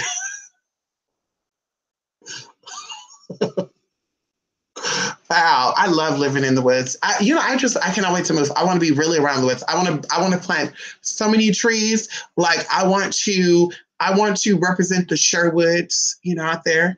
And I think that's over there in the UK, the Sherwoods. The Sherwoods. I want to replicate the Sherwoods. I want you to walk through these trees in order to get to my door. I want to have all these avocado trees and lemon trees and hybrid trees, just moving around and shit. And you're like, bitch, I see you. And I said, bitch, no, you don't, because my walnut tree is stopping you. These nuts are stopping you. You don't say, oh, bitch, you nearest me. I'm going to say, bitch, I mean the nut trees. Bitch. Is I wonder how I was Indigenous Americans and a lot of spirits with me were Orishas, but makes sense. They're mostly animistic. Thank you. Well, of course, going into this as well. See, a lot of people think about this, Jen. I'm so glad you brought that up because I got an email from someone and I told them what spirit is over them. And they found out that the spirit that I told them was over them was linked up to a geographic location of where their ancestors were ruled by this region for a very long time, like thousands of years. And I explained to them, not all spirits that you are connected with comes from the part of the world that you're from. What happens is a lot of people, let's say for a good example, you had a very powerful white grandmother. Let's just say this. And a lot of you people too, you have Middle Eastern ancestry, especially people that think you're white. I'm white. I'm white, honey. Okay. You got Middle Eastern ancestry. Hello. And, it's just a mingle of everything, girl. You got people going out in, coming on in, getting it out, spreading it wide, and all that good stuff. But we know what we know. But one of these girls here, she says she's racist. She don't like people of color. But when I look at her, I see nothing but color. I don't see a European woman. I want to know what part of Europe they're from. Please do that blood test. I want to see that bitch do the blood test because she got some damn Middle Eastern up. I don't care what she say. Ain't no damn European bitch. You're from the mountains of Egypt, girl. Somewhere over there, girl. You're from something. But anyway, you had a grandmother who was trying to connect spirituality, and maybe she has roots from Africa, and just so happened, she became bonded. Let's say she became bonded to Oya. Maybe, she said, I'm going to make a shrine for Oya. I'm going to make a room for her. Ain't nobody ever going to be in her. So she dedicated her life to Oya. Everything she had, Oya also had. So Oya said, bitch, I'm going to give you favor. And she said, well, listen, I'm afraid of my lineage line because the man I'm married to, he's a Christian. And in Christianity, they talk about y'all, Oya, they say y'all demons. And they don't really fuck with y'all. Oya, I need you to protect my baby. And Oya said, well, listen, the gods that your husband is venerating, or the God that he's venerating, only has power if you venerate him. If you give him that power, he has that power. She has that power. But you don't give him that power, he's not gonna have it. So you gave me that power, and you're the maternal. So you're the one that's gonna birth in the new nature, the new generation. I have favor of your blood. And then of course, maybe she said, well, have favor over my bloodline for seven generations. And Oya was like, bitch, I'm with you for 9. And, you know, they went back and forth bargaining because, you know, people make different spiritual bargains. Depends on what type of witch your grandmother was, what type of spiritualist your grandmother was. So, of course, Oya shows up throughout these whole 9 generations. But because nobody knew this, you know, they start bringing in other shit. And I won't even go into that because that could be backwards or anything. That could even be a Hindu deity. You don't know how that goes. So you start, you know, Christianity got really heavy in your family. And he said, girl, we Christians. And I'm sitting here looking at your pathology and your lineage line. I'm like, oh, it's so odd. Your grandmother died at 62. Your granddad died of stroke at 92. Your cousins have, you know, congestive heart failure. They have hypertension, diabetes. They got all these things, all these issues with the blood. And all these issues are very morbid. They deal with mortality. So what have Jesus done for you? What have any of these spirits that you're venerating, these angels, because you're praying to the angels too, Jesus, St. Anthony, you're doing all this saintral shit. But what have they done for your family? Because you have all these generational curses. And then you're like, I never thought about it like that, Mystic. Oh, wow, that's so crazy. I never thought about that. So then, of course, I take your numbers, I take your tea, because, you know, breaking up spirits that are over you, it's a science. People, you know, people go to, you know, Babalaos, you know, Hoogans, De Logoons, they go to these people that tell them, you have this over you, because they base your personality. And I really think they got that concept from the ancient Hindus, if you ask me, because they base your personality off of what spirit you're with and your movement. That's why they study you, but not knowing that there's a deeper science to that. And of course, you know, it is what it is. I'm not going to, I might look like I'm boasting or whatever, but there's a science to it. Hello? There's a science to it, honey. And going to that, you're like, what? Oh, yes, with me? I didn't know that. All the people that I went to, Mystic, I paid $10,000 for a spiritualist, and he told me that Oshun was with me.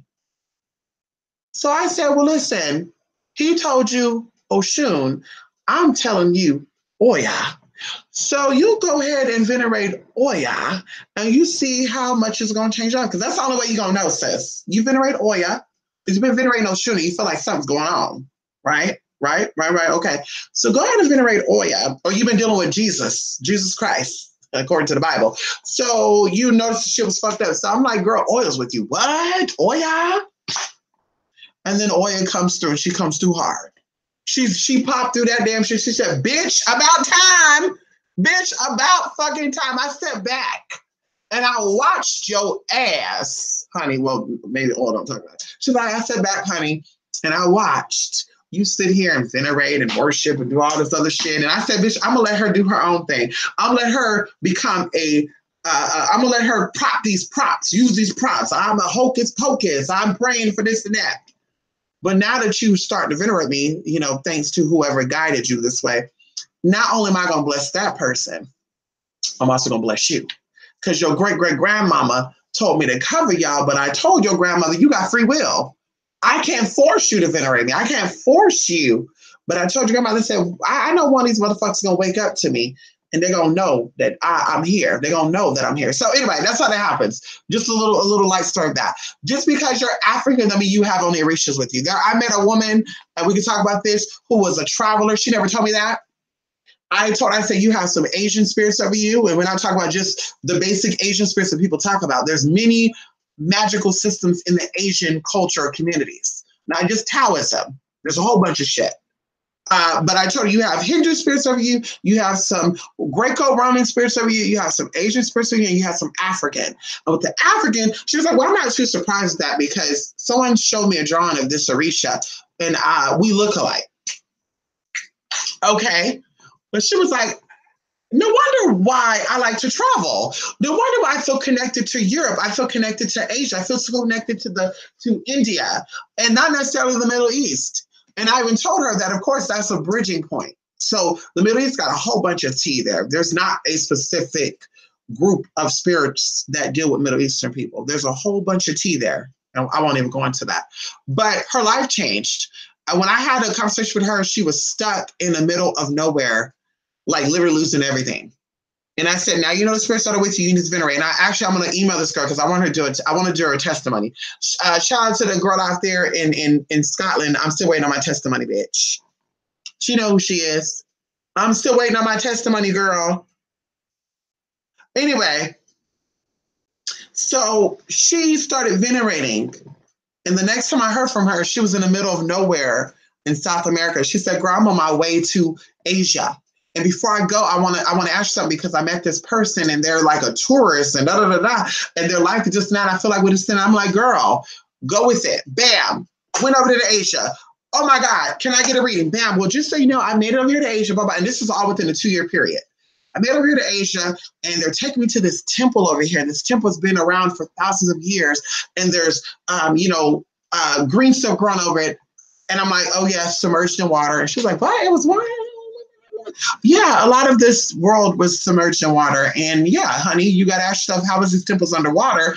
And how is people over here worshiping these spirits underwater? Hello? Anyway, so she then said, okay, And the next thing she's like, listen, I want a reading because I blah, blah, blah, blah, blah. Okay, bam. I think she took one of my classes. And then all of a sudden, like I said, this is a 2-year period. She contacted me and she said, when I went down there to South America, one of the spirits that you were telling me about, I started venerating because I know the people down here in South America, they love this spirit. So I started venerating and then I meet this guy and this guy is the exact split image of me, but he's come from a different culture. And typically, Mystic, I don't date non-Black men, but Spirit brought me this person. I felt like it was meant to be because the feelings I felt and just when we talked, I felt like we were in our own everything. I felt like the world was our playground. And now I'm pregnant. And the last time we said, like I spoke with her, we did a reading on that. And I told her everything's going to work out. This person's going to be coming into some money. And I'm sure that's what happened because I've not heard back from her. And typically that's how they go down. Motherfuckers get what they need and they keep it moving. And I'm okay with that. I'm okay with that. Keep it moving. I'm okay with that. But sometimes, come back and let me know, hey, look, girl, I have the baby now. What you going to have? Like, girl. Or be like, hey, oh my God, he came into some money and I'm too busy traveling the world, girl, so I haven't been on. And girl, bye. She haven't told me none of that, bitch. Okay.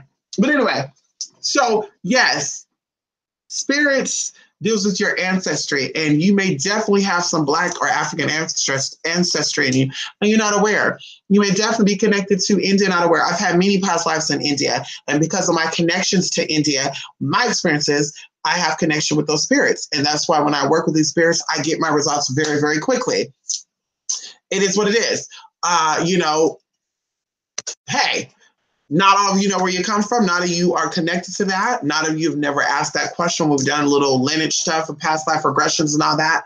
You never asked that. And like I said, that'll also make sense to you. And then some of you also have the sense because you like to research things.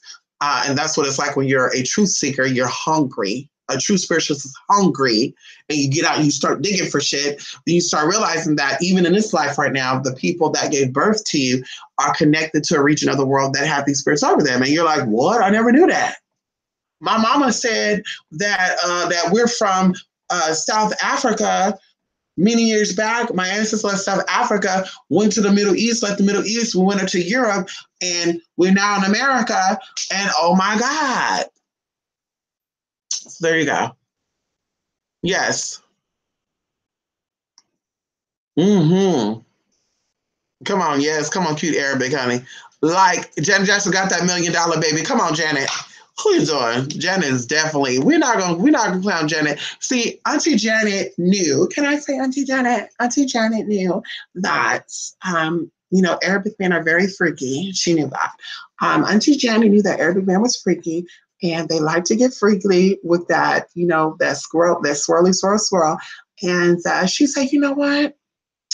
He's Muslim, and I'm nasty. I'm Jehovah's Witness, and I'm very freaky. We're going to have fun together. And yeah, you're damn right. You have fun together. Now, I really feel like, and it's just me, I'm going to talk about what I think spiritually. This man also wanted to get a little nasty with a younger melanated woman. And Janet wasn't having it. Janet said, bitch, please, honey, hello? Honey, I'm 50, honey, and you want to give it her, what, who? We're not doing that. She said, how, who, how to, bet you get your money to. She said, bitch, please, we're not doing that. No, we're not. Because for one thing, this little bitch might try to, she might try to blackmail me and get my money. Anyway, so, that's why I ended that way. But, she did the right thing. And the man did the right thing too. He strengthened his tea. Because, Jan and them, they got some tea up in them too. They got some multicultural connection tea there. And, that whole family is connected with some tea. And, that's all we're going to say. We're going to leave it at that. Yes, honey.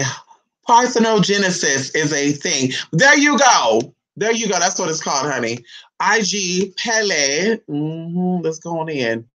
Yes, honey. Pele can be considered Native American because Hawaii is part of America. Well, right. Well, of course, you talk about Aboriginal. And Aboriginal is the original people of a particular land. So, yes, Pele is definitely an Aboriginal deity. Yes, honey. Pele is actually in charge of Hawaii. When that volcanic experience happened, because Hawaii was letting all these motherfuckers pop up over there. Hello, Hawaii, you better stop letting motherfuckers live there. They can visit there. Spirits don't mind that. Spirits don't mind if you visit. Oshun wouldn't mind if you came over and visit. But she's definitely said, bitch, you can't move in. Honey, she cannot move in, Miss Thing. And you move in, bitch, Oshun gonna show you. She gonna show me too. Some shit gonna happen. I'm telling you, some shit gonna happen. And that's how some of y'all too. Some of y'all out here venerating these spirits. You let a man come up, I'm not gonna say no name. That man got over there and those spirits fucked your shit up. Hello, can we talk about it? I won't say no name because I don't know the bitch. She know me though, I don't know her. That's why that spirit fucked up your shit. Because you let a man come over there and that spirit said, no. And you said, no. You said, yeah. He giving me the D bitch. Yeah. So that's why your shit got fucked up. But Hawaii got fucked up because Pele, and not just Pele, because of course I can tell y'all, spirits work in three. When they say it comes in three, spirits work in three. Hello? Okay. Pele said, bitch. Okay, we're gonna let y'all go ahead and keep doing what you want to do. Pele sent signs. Motherfuckers didn't pay attention. Some of them pay attention. That's why they stayed away and they said, bitch, we're not going over there. We're gonna stay over here. Honey, when Pele came through, Pele said, bitch, you gotta go. Y'all don't want to listen. You got the same thing with Japan. We don't talk about that neither. People talk about Japan being this, that. Girl, bye. We know what those spirits did up over there. They were not playing that shit. Y'all gotta go. Y'all Americans want to go over there. A lot of y'all still live over there, bitch. Trying to plant seeds over there, bitch. Y'all not doing that shit. Y'all not playing that shit. They not playing that shit. They're not playing that shit at all. They're not playing that shit. And just like certain parts of Africa, many of these lands, you're not gonna go there. You make a certain part of Africa, bitch. If you're non-African, I don't care if you're African American, but you're not. Your mama ain't from Africa, bitch. You go to a certain part of Africa, bitch. Y'all gonna get right got together, bitch, and the land is gonna get right got together. The land gonna start growing poisonous fruits and vegetables. It's gonna fuck y'all asses up. Telling y'all. So going into that too. That's what happened over here to Hawaii, honey. Pele came through. Some of y'all over here in California, there's spirits over here. Y'all don't understand those spirits. You move over here and things start happening. Some of y'all also understand that energies over here is evolving and you want to stay the same. Now you can stay down there where you at because those spirits are, hell, it is what it is. The bummy ass energy. So you can keep your ass over there, but you bring your ass over here and think you're going to change some shit. Girl, bye. Spirit going to show you, but you're not doing that. Spirits are tired of it. Y'all did too much wrong, honey. Humans, y'all did too much for too damn long. Y'all think y'all know shit. And now it's time that spirit's coming. As long as I'm existing, we're going to always give honor and praise to the spirits of the land. Honey, rise up. You want a motherfucker to go, bitch? You ask that spirit to come on in. You ask those spirits of that land, make this bitch bounce. She got to go. She got to go. When I make my way over there, I'm going to show you exactly what I'm When I make my way over there where I'm going, bitch, I'm going to show you exactly what I'm talking about, bitch. Watch. She gotta go. They gotta go. Bitch, they gotta go, honey. Send their asses right back where they came from. They gotta go. Okay. Mm-hmm. The proof is in the pudding. That's right. Come on, Bill Cosby. Free will. Come on. Woman Greco spirits dubbed. Been in Rome and Greece and loved it. Makes sense. Come on, Rico. You too, Rico. Ow. Oh, Rico, I didn't know you going over there to Rome and Greece. What you been over there in Rome and Greece for, Rico? Ew. What you do over there, Rico? Mm-hmm. See what you do over there in Rome and Greece. Yeah, I think the island of Lesbos was over there too. I think the island of Lesbos was over there in Roman Greece too. Yeah. I think there's an island called Lesbo over there, honey. Yeah. Wasn't it? Y'all can let me know if it's right. Lesbo was an island, honey. Okay. Y'all made me sick. I will name the baby after you. Come on, Tasha. Thank you, Tasha. Listen, Tasha, you're definitely ready. Who you doing? Y'all crazy. Yes, the Cherokee did have their own gods, actually. Yes. Yes, the Salagi people. The original term or language of Cherokee are Salagi. That's my maternal heritage. They definitely have their own gods and was introduced to Jehovah. But definitely before then, there was definitely gods within spirits. And even going into the chakra system, you know, the Salagi people had their own energy or their own like chakra system. Like spirit was here, blah, blah, blah. Even going into like, now I'm thinking about it too, westernized spirituality, same thing. People actually, you know, equate the throat with spirit and the heart with you know, whatever. So I won't even go into that because, of course, people are going to say, well, what does that mean? We're not getting into that. Come on, Key. How you doing? Yes, honey. Come on, Key. How you doing? Yes, honey. You want to have fun with the Arab man. Oh, you got a lot down there, too. The Armenian man down there. Shout out to the Los Angeles Armenian man. I know I need to get down there and I might need to get down there to LA and get on my tea again.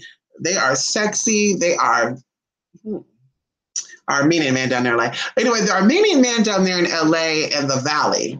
Most of them I know are in the Valley. Shout out to the Valley. You know, Topanga, Burbank, higher up in the Valley too. You know, Encino Hills, Studio City, Reseda.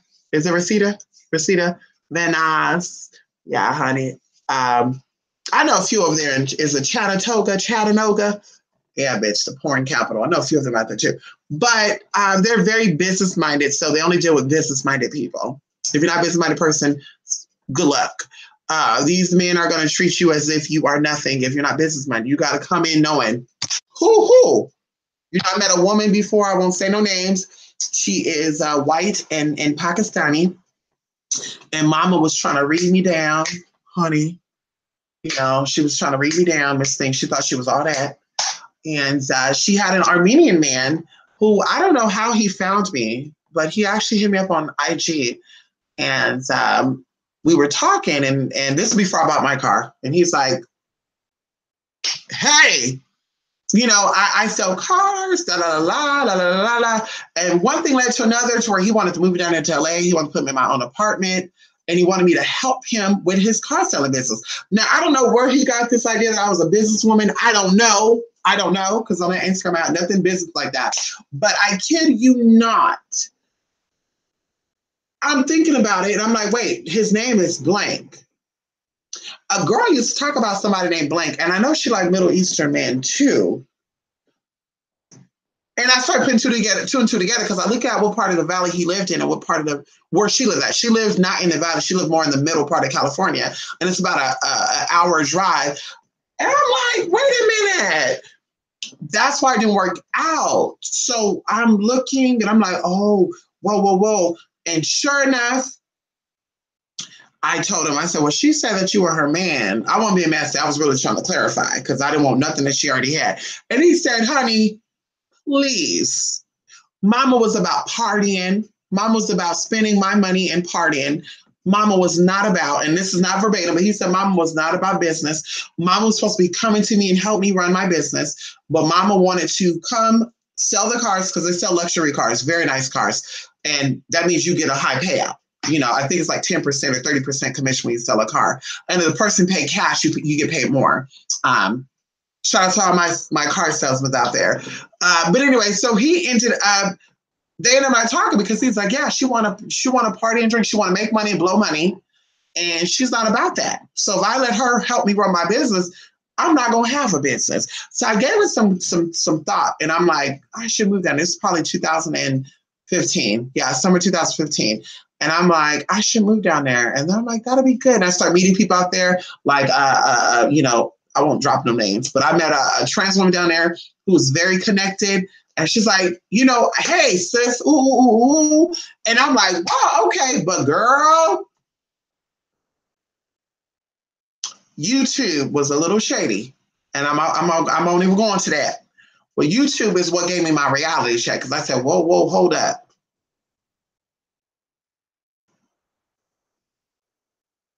Anyway, those plans got fucked up because of that. I said, you know what? I'm not doing it. And what? And then I talked about it with my mom too, and she was like, you should have did it. Or, you know, you should have do it. You know, that's all. And I told her, well, I don't think that's a smart move for me, because I don't think about just temporary things. I think about, you know, lengthy stuff, and lengthy stuff to me is 5 years. So I wouldn't see myself being in there more than a year. Because of the people that were trying to link up with me. And of course, LA is not that big. Everybody know everybody in LA. Trust when I tell you that. Everybody who is somebody know everybody. Everybody who is nobody know everybody who's not a nobody. So, and some people who are not a nobody know people who are somebody. So I said, honey, no thanks. Because if I be like, girl, I'm busy that night, and just so happen I want to go hang out with, then of course they're going to say, well, why? Because she was busy, but the bitch was over at my house. And here's the pictures. And everybody's into Instagram, Facebook, and all that. So I'm like, yeah, that's how I'm doing events neither.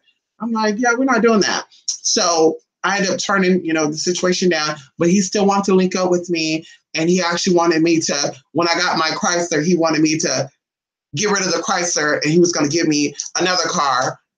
Because I've seen a Lexus, a beautiful Lexus, orange color. And he's like, I'll give that to you. You only pay payments of $200 and some a month, but you gotta still help me. And I'm like, no, motherfucker, because that's how you're gonna get me to go down there. You're gonna get me to go down there by having me to help you sell those cars, because I'm gonna be like, oh my God, only been down here on the weekend. Oh my God, that's gonna be so draining to me. And then of course, you know, I have a dog, so flying back and forth, bitch, girl, no thanks. So of course we just stopped talking. And I think I emailed him probably 2016 when I was near LA, and honey, he wasn't having it. He was like, bitch, no thanks. Even when I think we went down there to, we were in Rancho Cucamonga. Yeah, we were in Rancho Cucamonga. And I even hit him up there, and he just read the message. So he's like, bitch, you're not playing with me. Nigga, you're not playing with me neither. What that nigga? Play with that. It's closer to Turkey. Come on. Yeah, she is a living God. Yes, honey. Questions. This is why you chose the color for your nails. I'm asking for a reason. There's a sorority that I'm feeling with that has those colors. Well, actually, believe it or not, my sister loved the color pink. So pink to me, and I always tell people how to connect with people that I've passed on, you use the colors. And I'm also going to share this too, because of course, I think this is like a crazy experience I had. But anyway, so I got the colors pink subconsciously or consciously, but I got the color blue subconsciously. And of course, we know what these colors mean. I think that this color pink and this blue matches good together. And someone also pointed out that the transgender flag is pink and blue, but also someone else random was like cotton candy. And to me, I love bright colors. I love pastel colors like unicorns. I love the animal of the unicorn. I feel like transgenders is a unicorn. And then the colors like the pinks, the blues, the lime greens. Like when I move my spiritual room, I want it to be all those colors put together. Because of course that's spirit, that's energy coming together. But anyway, that's why I got these colors. Yes, but no particular reason. I'm going to go get pink and blue. Like I told myself I was going to get white and lime green, but I ended up picking these colors. Yes. Lesbo is in Athens. Come on, honey. Yes, honey. Come on, fun and travels, honey. Yes. Yes, honey. Yes. These Lebanese men are nice. Yeah, they're nice. Lebanese people are nice too. Lebanon are open to LGBT people. Jordan is open. There's a lot of Middle Eastern cultures that are open to trans people, and you will have great luck. I know a few people out there in Jordan who actually supported me when I was in my adult stuff, which I'm definitely getting back into it. Anyway, but they supported me. Like they sent me stuff. They bought me like games and PlayStation stuff, and they just love that. And one of them in particular, he actually travels to Texas a lot. And he's like, if I go, you got to come down there. And I said, honey, get me a car. But then, of course, I was like, nah, I'm playing because I'm not a user. So I felt bad. Like, I'm going to use a motherfucker for a car who lives in a whole nother country. So he told me, I'll give you a car if you come and visit me in Jordan. But anyway, so yeah, Jordan is pretty open. Lebanese people, they're very, very open. Bulgarian people are a little open too. There's a lot of Middle Eastern cultures, like I said, that are open to the LGBT community, as far as even like bring you to their family and all that good stuff too. So yes, me too. Come on, honey. Yes. The many countries gravitate to me also for business advice and guidance. I think they know it's just a woman who is business savvy. Yes, that's correct. Yes, I think they know too. The way you present yourself, because a lot of people, they're not really that smart when it comes to business. And now that I know I'm aware of, I've always been aware of my ancestors because my family were really big on that. But as a lot of my elders passed on, like great aunts and stuff, they were very business savvy, like property. Like I said, a lot of my family members were like property moguls. A lot of them still are. They have property all around America, different, even in foreign countries. I got cousins that live in the Philippines and stuff that were in the military. They got stationed out there. They lived out there, so they moved out there. So going into that, I learned that's why I'm so business minded. And I'm about planting seeds, not just getting stuff and spinning it. I'm about putting that into something to see it grow. Like that's exciting to me. But going even faster, whether we're talking about this because I have a friend who has a friend who works at McDonald's, and there's nothing wrong with that, but she travels 110 miles a day just to work at McDonald's. And his friend is all like, girl, I'm not going to knock her. She's a hustler. I said, honey, I'm not going to knock her neither, but there's a difference between a smart hustler and a dumb hustler. She driving from Oakland to Modesto every fucking day, going and coming back for $11 an hour. That doesn't even add up, girl, because you got oil changes you got to do every 3,000 or 8,000 miles. You got brakes, you got struts, you got a whole bunch of shit that you have to keep up with on your car. Spark plugs, ignition coils. Can we talk about it? That costs money. So McDonald's at $11 an hour, being as a part-time employer, even if she was to make $100 in that day, she's probably only seeing $70 of that. So why would she risk that drive and commute for that? Well, I mean, no, girl, that's not smart. Let's keep it moving. That's not smart, girl. Well, okay, girl. Well, you could say that's smart because you're on her level, and I'm not cutting in, but you're there. You would do that. You would travel from here to the Bay Area for nothing. Yes, she would do that. I'm not doing that. It doesn't make sense to me at all.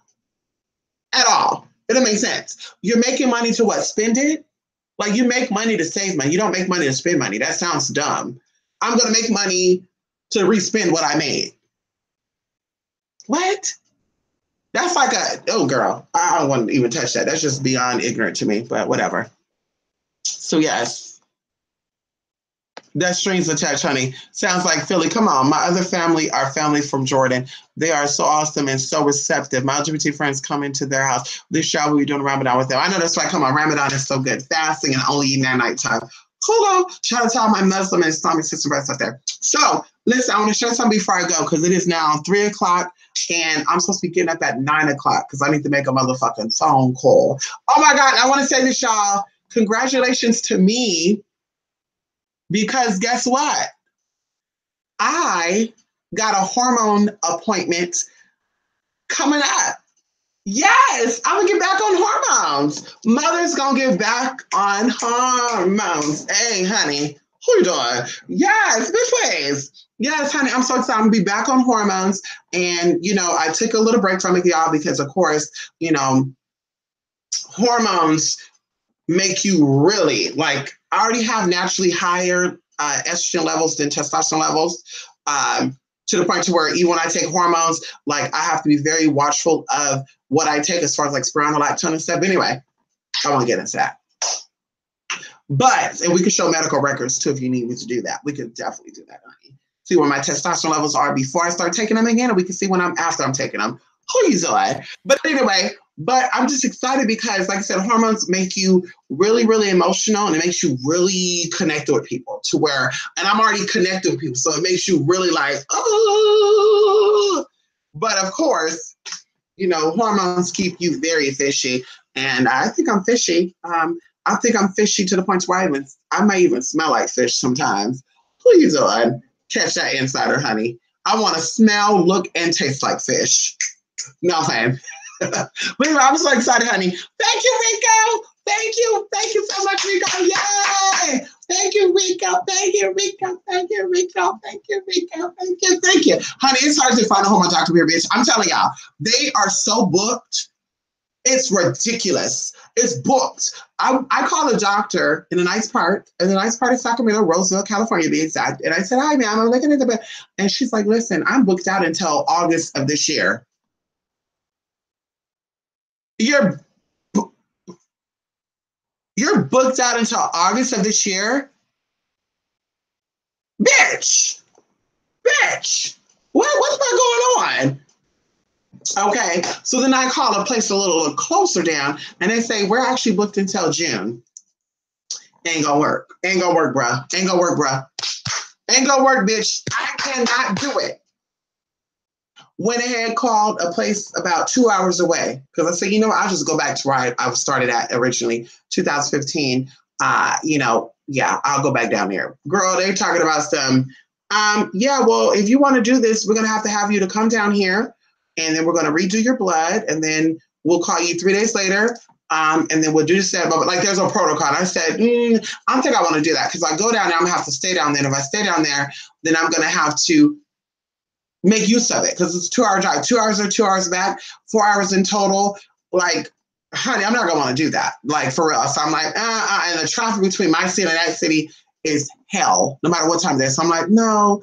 And then sure enough, I called a local place maybe 2 weeks ago, and I kept leaving voicemails, no response. I said, fuck it, bitch. Fuck that shit, bruh. Fuck it, bruh. Kid y'all not. It's about a good 45 minutes away, though. And that's still local to me. Anything within an hour is local to me. But anyway, so I called the place, and, I'm like, hey, I just want to know if you supervise transgenders. And they said, honey, we do it all. I said, well, what? She said, we do it all. We said, we connect you with dit. And honey, I'm ready. I want to do some more surgeries, honey. You know that. So she said, we got to connect on that. Baby, don't worry about it. Because, a lot of surgeons, if you go to a real doctor, they make sure that you have a letter from a doctor, like your primary physician or a psychologist, stating that you are actually really who you are. That's why I say a lot of people go to silicone and stuff, because you don't need all that. You go to a silicone person, you don't need that. So that's how you can tell the transgenders that are really transgender from the ones who are not, because the ones that really are not, go get silicone. I'm not cutting it, I'm just saying how it is. The ones that are really what they are, you go to a doctor, your primary doctor who has seen you multiple times, they actually write a letter for you. You go to the surgeon, you provide it, and bam, they do it for you, because they don't want you trying to sue. They don't want you to say, I'm not really this. Now, some probably still do it without the letter. I just don't feel like they're real surgeons. If they're a doctor who's been certified or double certified, they're not going through that. Thank God my surgeon is a double certified surgeon. He does great work too. Yes, honey. But anyway, I want to share that, honey. Or patches, you can give me shots. Come on, yes, come on, Rico. Wait a minute, Rico. Rico, you can write prescriptions.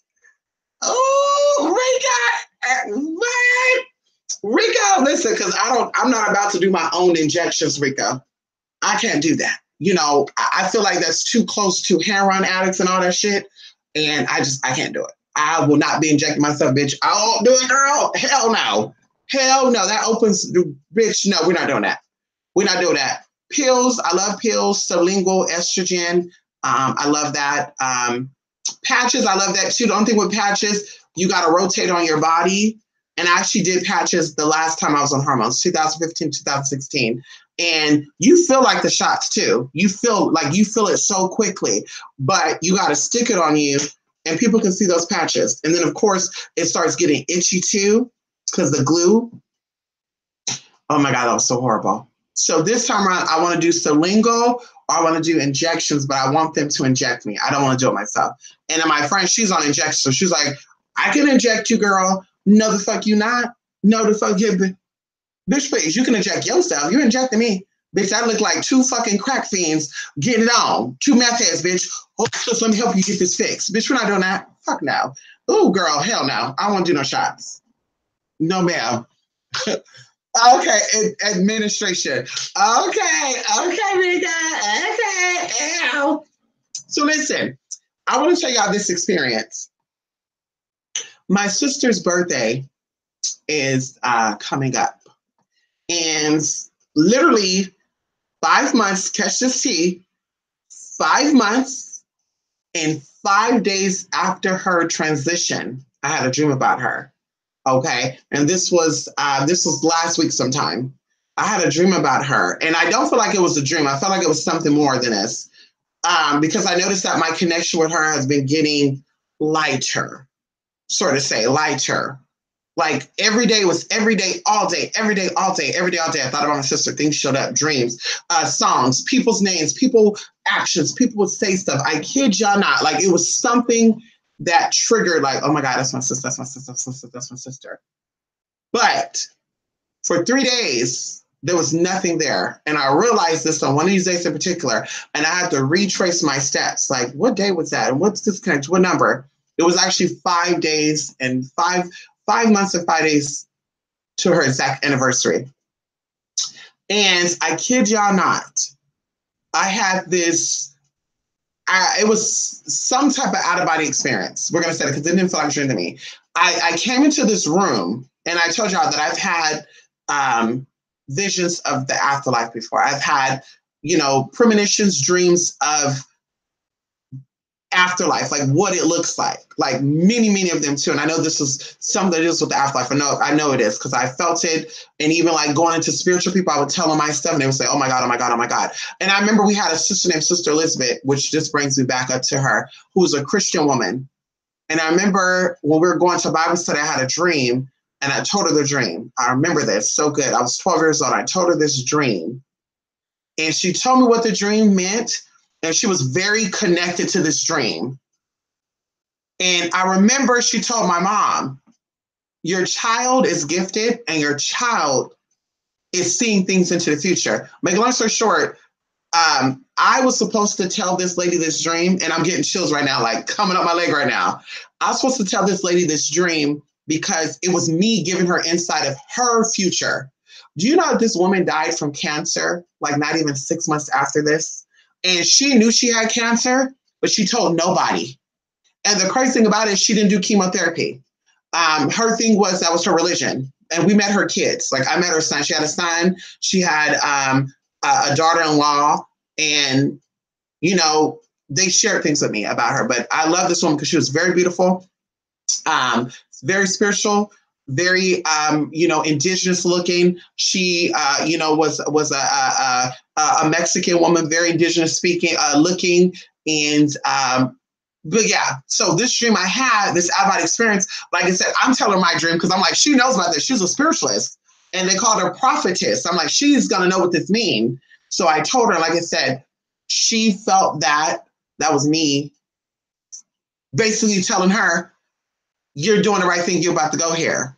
But make a long story short, every time I have an out-of-body experience that deals with the afterlife, I'm in all white with no hair on me, like completely bald, no hair on my body. I don't have hair on my body anymore, but no hair on my head. And the people I see are also bald. They don't have any hair.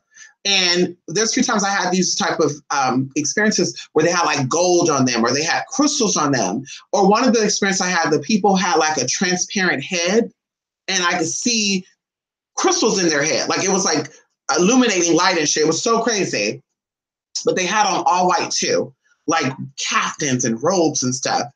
But I had this experience on this day where it was like I was in an elevator and the door opened and it was a white room. It was all white. Everything in it was white. And it was like marble flooring. Like you could see your reflection. That's how I knew I had no hair.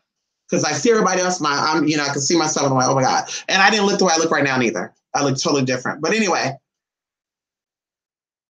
as I sit down at this table, it was a round table and there was a lot of bigger people there, like huge people, older people I was seeing. I don't know if they were man or woman. I don't know because they were all bald and you couldn't see no boobs or nothing. But I saw my sister there, who was also bald with no hair. And my sister appeared to be longer. And from what I know, what spirit shows me when someone is longer is that they're about to go through a rebirth process. So in this little meeting that I had, my sister was like, I know you. And I guess we weren't supposed to know each other because during the process of when you're being reborn, they wipe out your memory. And my sister was like, I know you. And one of the people stood up, like they were shocked, like, what? And I'm like, yeah, like I'm thinking this. I'm not speaking this. I'm like, yeah. Oh my God. Oh my God. Oh my God. And the lady stood up, or whoever that was, whatever it was. And they were like, you don't know each other. This is a dream. I can assure you don't know each other. And my sister was like, I do. I know that's my sister. I know that's my sister. We come from the same person. And I kid you not, it was so emotional for me. It was so emotional for me because during that time period, people don't know, Thursday and Friday, I was doing a lot of spiritual stuff. I was doing a lot of cleansing. And that's when spirits come to you when you're doing that. When you cleanse yourself, when you give up certain things, you fast and pray, things come to you. So my sister, basically, that was her way of telling me that she is now going on into her next life. And the process of where she was at, it was from my own understanding, was the process of, you're ready to now take on your new life. This is going to be your story, blah, blah, blah, blah, blah, blah. So me being there, somehow, some way, our ancestors, the divine being, God, allowed me to experience that. And even though she recognized, she remembered, I knew, but like I said, I couldn't speak it. I felt it. Like I felt that she really, really knew me. And when I woke up, I kid you not, one of her favorite songs was playing on TV because I was looking at YouTube and it was playing on there. And I just cried like a big baby. And I was just so happy. I kid you not. And I actually spoke to my mom on Friday and I told her that my sister is going on to her next journey. Something happened and I don't know what happened. And it's not really my business to happen because I feel like God give us insight on things that we're able to comprehend and we don't get insight on everything. That's just what I feel. People could disagree. People say, no, that's not true. I feel what I feel. I feel like God doesn't give us insight on everything. That God conscious don't give us insight on everything because we're not the Alpha and the Omega. We're not the beginning and the end. So we cannot sit here and see everything, how it's going to happen, where it should happen.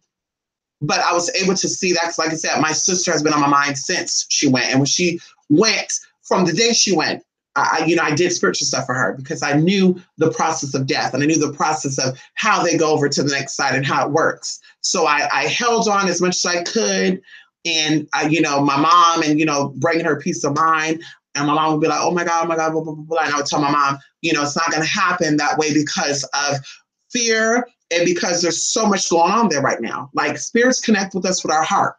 And if your heart is so heavy and there's so much going on within your heart, you're in pain, and it could be not even just from losing people, but it could be from what's going on after that. Maybe someone left and they left you with debt and now you're responsible for that. That stuff right there could cloud your connection with those people.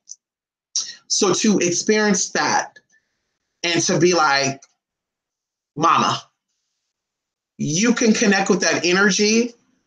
You're definitely going to have, memories of that, but that's the only connection you're going to have because she is now ready to go into the next phase of her evolvement, her spiritual involvement. And like I said, going into the numbers, going into my sister's chart, going into all that stuff. My sister was a goddess. My sister was everything she was meant to be. My sister was amazing. Ugh. And my emotion is of joy. I don't want people to think that I'm getting emotional because of sadness or anything like that. It's of joy. Like my sister was really, really amazing. My sister was really amazing. And I know people talk about that, about their relatives, but my sister was really amazing. And my sister was very aware. She was very spiritual. And I did not know that until her passing. And even think about that when she was alive. I'm like, there's so much stuff we could have did spiritually. But like I said, my sister has really graduated. My sister's really, really made it through that. And like I said, something happened to where maybe she felt like she did not complete something. Maybe she felt like I have to do this over. And maybe it's her circumstances of how she passed. She was like, I have to do this over. Like, this is not enough for me. And now she is having another reincarnation. But like I said, me seeing that, me experiencing that, I love that. And I kid you not, since I've had this little experience, I have not had no thing. Like, my sister would come to me, she would give me insight on things, and this is what you're gonna do, and this is how you're gonna do, and blah, blah, blah, blah, and check on this. So I kid you not, every time my mom was gonna call me, I knew she was gonna call me because I had some type of interact with my sister, and she would say, hey, you know, blah, blah, blah, blah. And my mom would call me, and I said, girl, what's going on? Who did this? Who did that? And I was always, and she'd be like, how do you know?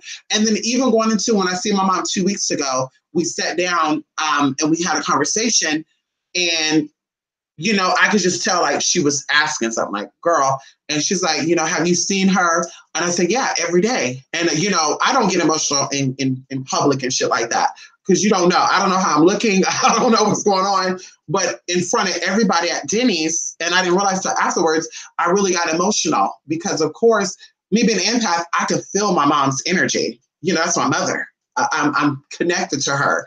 And just all of her emotions and what she was feeling, it hit me.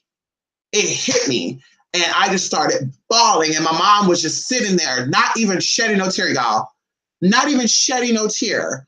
And I'm crying. And like I said, after it's over, I realized I was crying for her because my mother, she's so strong. She's so loving. She tried to be strong for people. She tried to be supportive for people.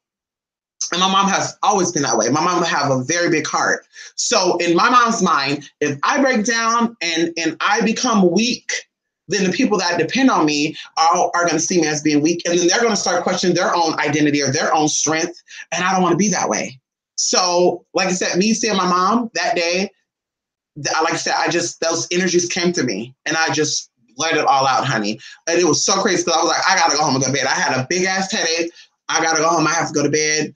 And I did. And like I said, you know, my mom, this really has not been getting to her. Like, my mom looks good. There's no stress there. And that's why I check on her because, of course, that's her child. You know, she carried her for a long time, 9 months, 9.5 months. And my sister was a big baby. My sister was just everything. Like I said, it was really a privilege of knowing my sister. It was really a privilege. And that's what keeps me going. That's what keeps me happy because I'm like, bitch, that was my sister. And a lot of people don't have they don't have the privilege. They never will have the privilege to have a sibling like that. Like, my sister was that bitch. And that's everything I do from now on is my sister. Everything I do is for my sister. So going into these colors and stuff, like I said, I got my nails done before this experience, and my sister loved the color pink, so that's why I got the pink. But the blue also connects two waters that divides the waters, and that's my own comprehension of that after the experience. And like I said, just the whole ordeal. And this year being a powerful deal, and even going into some stuff too, because my mom was going through some stuff, and I reached out. And I said, girl, come on in. And so, like I said, anyway, so that happened to me last week. And like I said, I've never experienced that. That was the first time I experienced that. And I actually saw the process of how it goes. I've seen videos on it. People talked about it, which, like I said, did not correlate. When I saw this stuff, that don't connect with me. But really, honestly, truly, like, to see that, it was like, whoa. And to know that she is in her next T, to me, that's beautiful. But like I said, my sister was amazing. And that's it. I had a beautiful experience to witness that. I'm so happy for her, honestly. And like I said, you know, of course, she's also going to be my sister because, of course, I'm still in this life. And I will always do things to give to her energy, even her newfound energy. Wherever she is, however she is, whether she was born into the life of being a new boy, new girl, you know, they are going to be blessed because, of course, as I venerate her spirit here, that spirit is still going to transfer over. And whatever child that is, whoever child that is going to be a beautiful child inside out. Like I said, that's my sister. My sister was beautiful, loving and inside, understanding and inside. She had a very slick mouth, honey, but everybody loved her. And like I said, she was definitely, you know, a little stubborn. And that's how Aries are. They're very stubborn. But she came around. She came around. And even like I said, going into her last days, you know, she's like, honey, listen. And I like to tell you, even when I think about too, or I thought about, because it's not there no more, but I thought about, like, she emailed me 2 weeks before she actually passed. And she was just like, what are you doing? And I'm like, damn, I should have got that email. I should have checked that email. But she messaged her on Facebook. I don't check Facebook like that. She had my number. She could have texted me. But I'm like, damn, if I would have got to that message, imagine what she would have told me. And then I would have, of course, kept her secret, because I always keep her secrets. And I would have had to be like, oh my God, I got to live with the secret that she's ready to go. And oh my God. So that would have been crazy. So I don't even want to know what she had to tell me. I don't even care about that. I really don't. I don't care about what she had to tell me. She went on. She was beautiful. Anyway, so yeah, so I want to share that experience, honey. Yes, come on. Yes, come on, honey. Yes, yes, come on, Jay. Yes, yes. Thank you, Rico. Thank you, honey. Yes, yes. Yes, honey. Thank you, Jalea. It means a lot to who also had loved ones gone to. Yes. And you know what, too? That's what I tell people. Don't, like, in the human body, you're going to get emotional. You're going to think about memories of them. But be thankful for those experiences. You know, be happy that you experienced that, because nothing in life is permanent. So be happy that you experienced that. And even going into, like, the people I dated, my sister's loss was a physical loss, someone close to me, you know, as a friend. But I've had many losses before. I've lost cousins. I've lost relationships. And of course, they're still living. I think the guys I dated, I don't know if they're dead or not. But when we broke up, that was leaving. They left out of my dimension. We don't see each other. I don't know you exist. Out of sight, out of mind. And those losses were hard for me.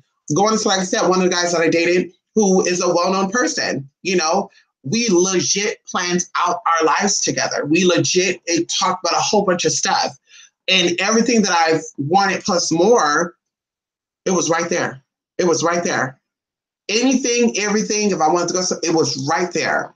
And because at that time I wasn't into that materialistic stuff, I was only into the spiritual stuff. I didn't say, oh yeah, give me that money, give me your house. Oh yes, honey, give me $250,000 a month and I won't tell nobody. Like, that never crossed my mind. Because I really was in love with this person. And maybe they really was in love with me too, because we talked about a lot of stuff.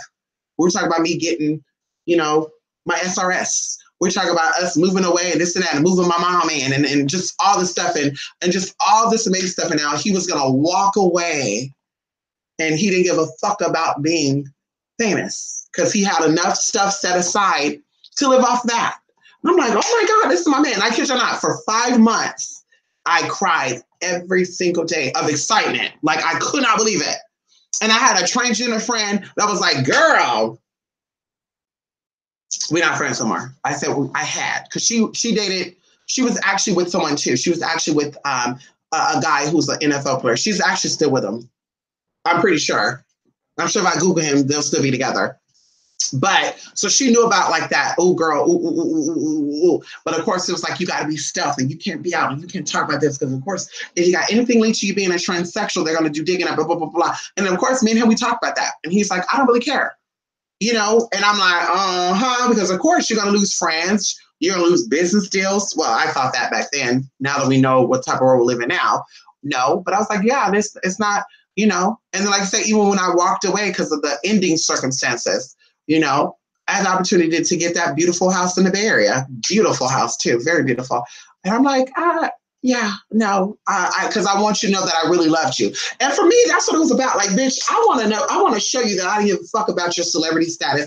I didn't give a fuck about you being who the fuck you are, nigga. I didn't give a fuck about that. I want you to show, bitch, if I can't have your love, I don't want it all. I don't want it at all, bitch. Keep all your shit. Fuck your house, fuck your car, fuck your mammy. Okay. But I was like, keep everything.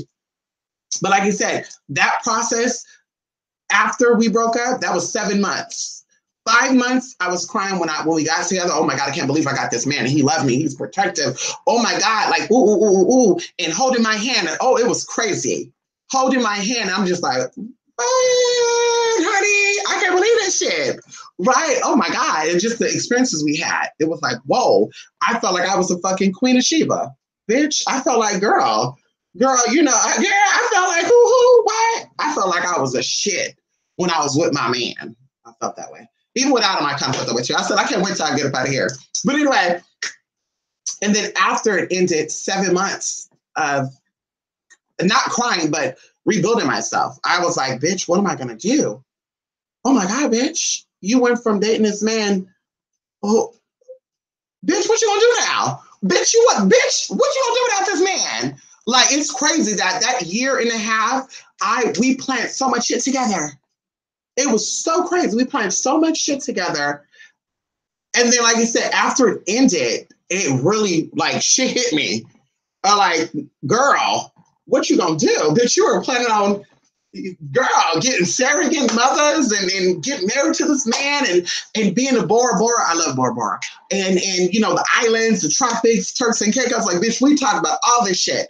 And wow, to sit there and build that stuff up and even assist him with his back stuff too, because I was in that too, helping him with his back stuff. And I was going to be his promo thing because I was very popular on MySpace and very popular on a few other social media pages actually at that time. Very popular, like Stickham, Urban Chat. Oh, honey, I had lots of people like, yes, I was going to help promote stuff and all this stuff. And his manager was going to get in there and oh, we'll just make it a business thing and da da da. Because I won't even get into that.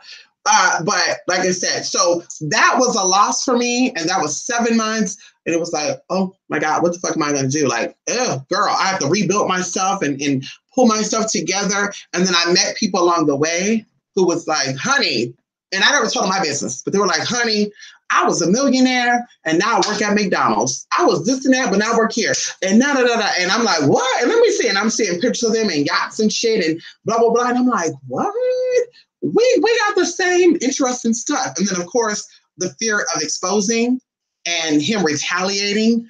I was thinking about that, like, ooh, I don't want to bring this up because this bitch might know him. Because I learned dealing with him that everybody is connected to somebody.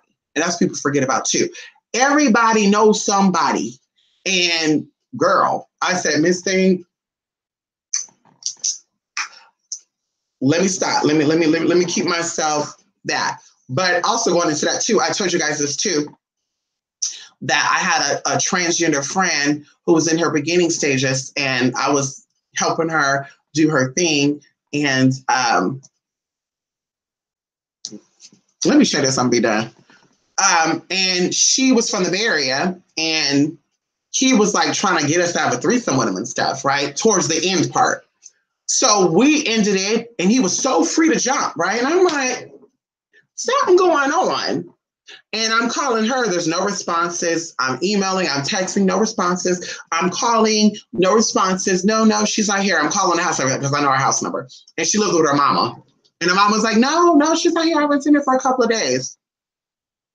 To make long story short, something happened, and I won't get into it because it is still an open situation, where my friend was found dead in a hotel room. And they don't know what happened. They don't know what caused it. But I feel connected to what exactly took place. Because, of course, I knew people, or she wanted, he wanted her, she wanted him, because I know that's what it was. And so that's the way other people came in. We knew him together, and he introduced her to other people. And maybe it was to watch her. I don't know, because like I said, some people, they get big-headed and, especially, people like us, transgender, something like that. You're like, what? I don't believe this. I can't believe this. This is so crazy. Not all transgenders are gossipy and talking. I feel like the ones who wish they were like that, talk about it. I won't say any names, but like I said, I think it was mind-blowing for her too, because she also grew up in similar circumstances at me, except for her mother was a single mother. They grew up in a really, really bad part of the Bay Area, this certain part of the Bay Area. So they had nothing. Like, she had no money for nothing. Even the transition, she had issues with that. So I would help her and send her like little money at a time. Oh my God, I remember that, like $2, $5, $7, $10. Because bitch, I was barely getting on my damn feet too. But like I said, something happened. And I really honestly feel like she got caught up in that stuff, because she would start getting into drugs and stuff. And I'm like, wait a minute, honey. Wait a minute. So, Yeah, that's just crazy to think about that, how that all opens up and connects. But anyway, so I know loss. And like I said, that was, yeah, me losing my sister was a different type of loss, but it's still connected. Like you always have memories of your experiences, but when that experience ends, it ends there. Now you have to still experience without that experience, because that experience that you experience is now a part of your book or your collective experiences or a collectiveness of experiences. And that's what life is about. Many people have married and they lost their husband through whatever, or their wife through whatever. Many people have moved, like you move, and it's the same exact thing. So with me, like I said, death, I understand that death is a process. I understand that a death is an end to something. You moving is a death. You losing a phone is a death. You getting a number is a death. You saying goodbye to bracelets, watches, crystals, those are deaths. So it's not the same, but it's the same. You lost something, and now you must continue to go on and experience. So, like I said, that's how it is. Beautiful experience. I'll always remember those experiences because, of course, that's my sister. I grew up with her. I helped her. It is what it is. We were there. But of course, life will go on, and she will always be remembered. And even my kids, I'm gonna name my kids after her. She'll always be remembered because she was a part of my life. And I'm very thankful for God. I'm very thankful for God for allowing us to come out the same womb, honey. I thank God and the ancestors for pulling our spirits together, honey, for allowing Oshun to give birth to us. How are you doing? Yes, honey, I thank the universe for that. Yes, I thank the universe. Yes. Thank you, Rico. No problem, Rico. Sister, yes. Come on, Tracy. Hello, M. Jones. Long time no see, M. Jones. How you doing? Yes, honey. I'm in Ra. Yes, honey. Listen, y'all. We're going to do a video probably on Friday because, Friday is the day of Oshun. It's the day of love. And, ooh, girl, we want to give praises and honors to my mother anytime that we can. So we're gonna definitely do something on Friday for y'all. And I hope y'all ready. I hope y'all ready. We're gonna get your journal. I keep telling y'all.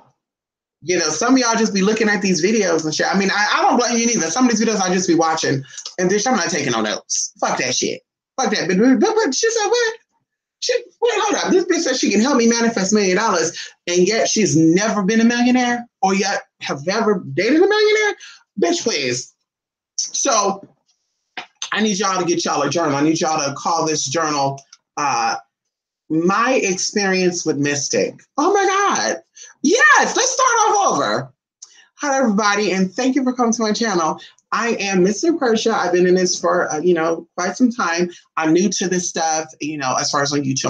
I'm not new to magic, but I don't know anybody on YouTube. I don't know nobody. I don't know none of these hoes. They don't know me. Bitch, they really don't know me, but I don't know none of these hoes. I'm new.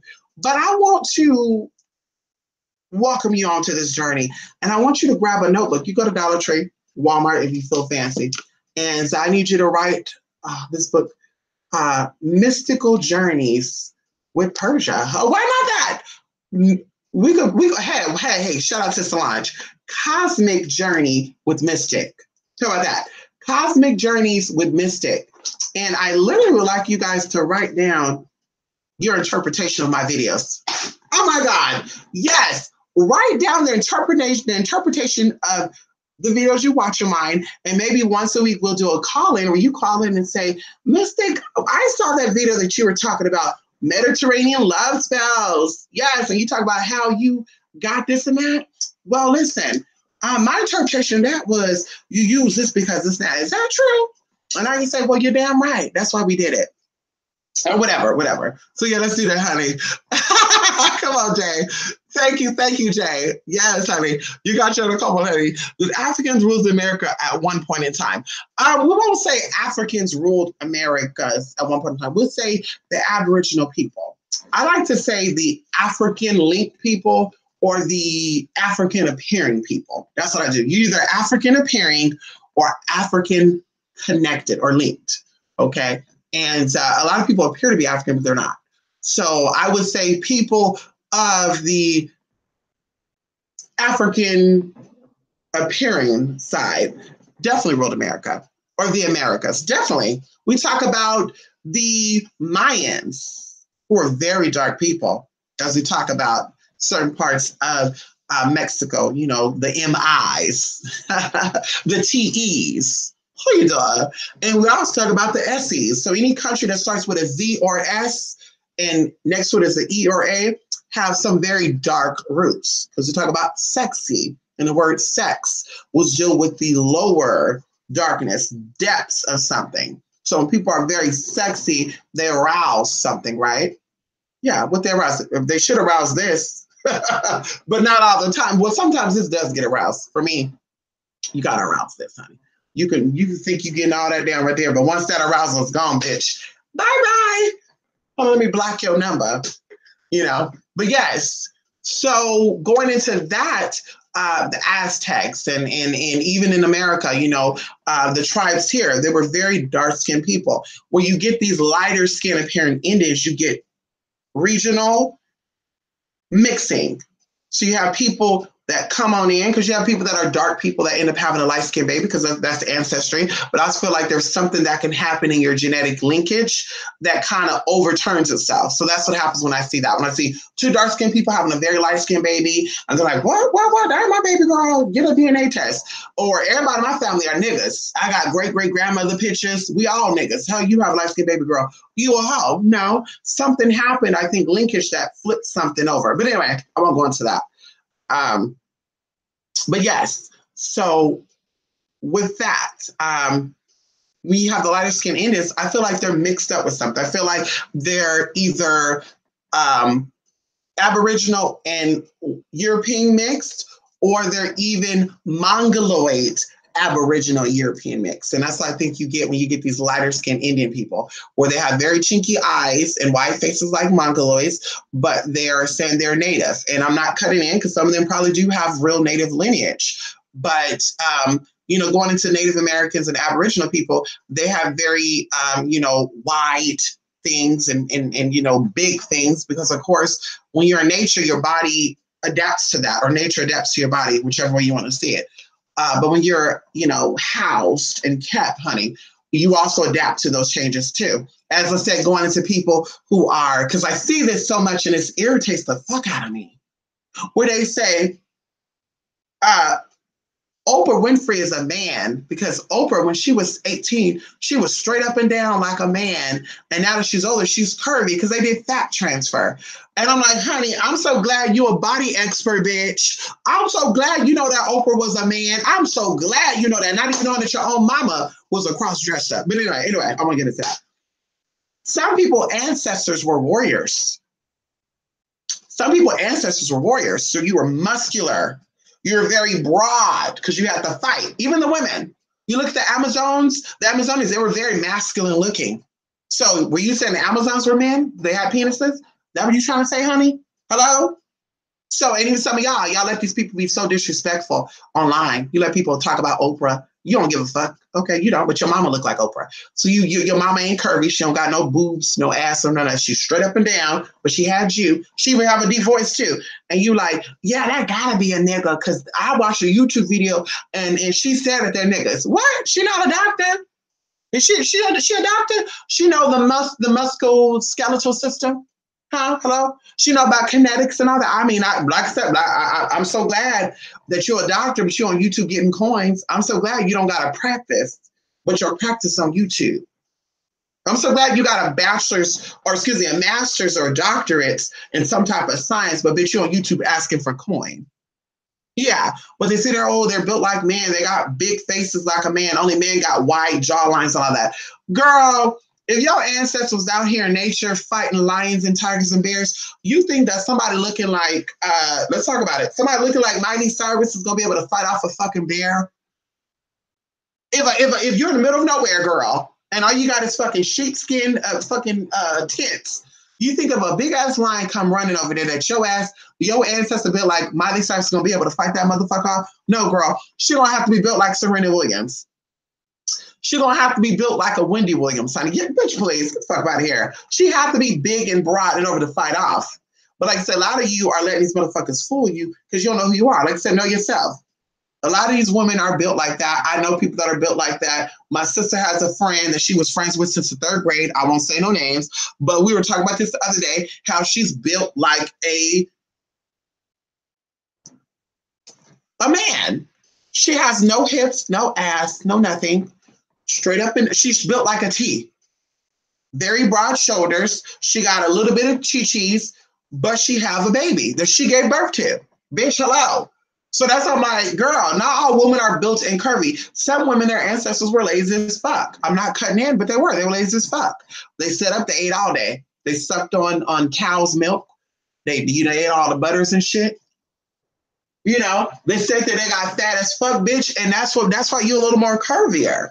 They set up and popped out children, honey. Some of your ancestors had 1 or 2 kids, so they got a little bit of something. Some of y'all ancestors had 20 kids at a time. So if a woman had 20 kids at a time, that body put on that extra weight, and now you took out after your genetics. And even going into foods too. Some of y'all were fed processed foods at 3 months old. So by 12 years old, you were a fully developed woman.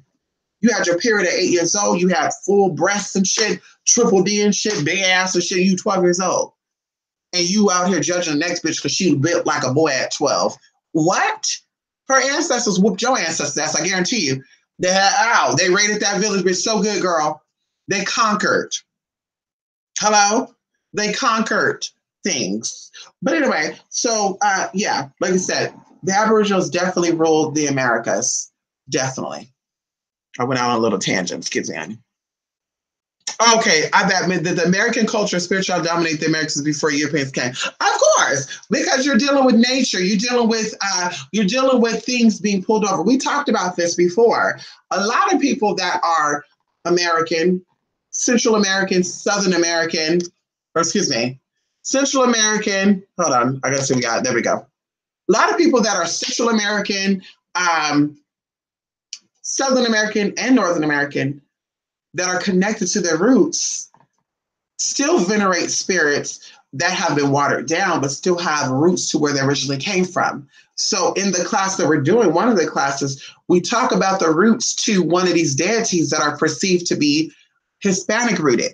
But of course, they are perceived to be Hispanic rooted because, of course, you had these Spaniards coming over. We can talk about this too, the Black Madonnas. Can we talk about it? Over there in Spain, honey, can we talk about it? Let me educate you on something, okay? Before the Spaniards and the other Europeans came over here and well, we could say Christopher Columbus was what, Italian, Spanish too. Before they came over here and conquered or tried to conquer these lands, they were on a conquest. Ow! So they did conquer because a conqueror is on a conquest. But before they conquered these lands, fuck that shit. Before they came over here and poisoned motherfuckers and tricked them. I'm your friend.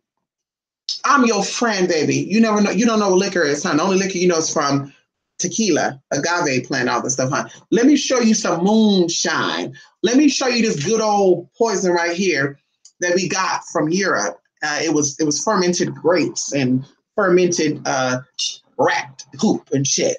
So they were literally getting these motherfuckers drunk and killing them off. But anyway, I won't go into that. That's not about me.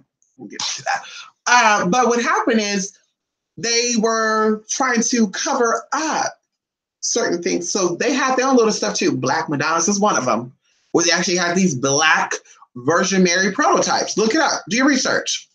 I think they call them Moors and stuff, coming up from Spain and moving across other stuff. Either way, they venerated Black deities, and then they came over here and they had to take away the skin, because the people say, well, you teaching us about Black being nothing, but you working with a bitch that look like me.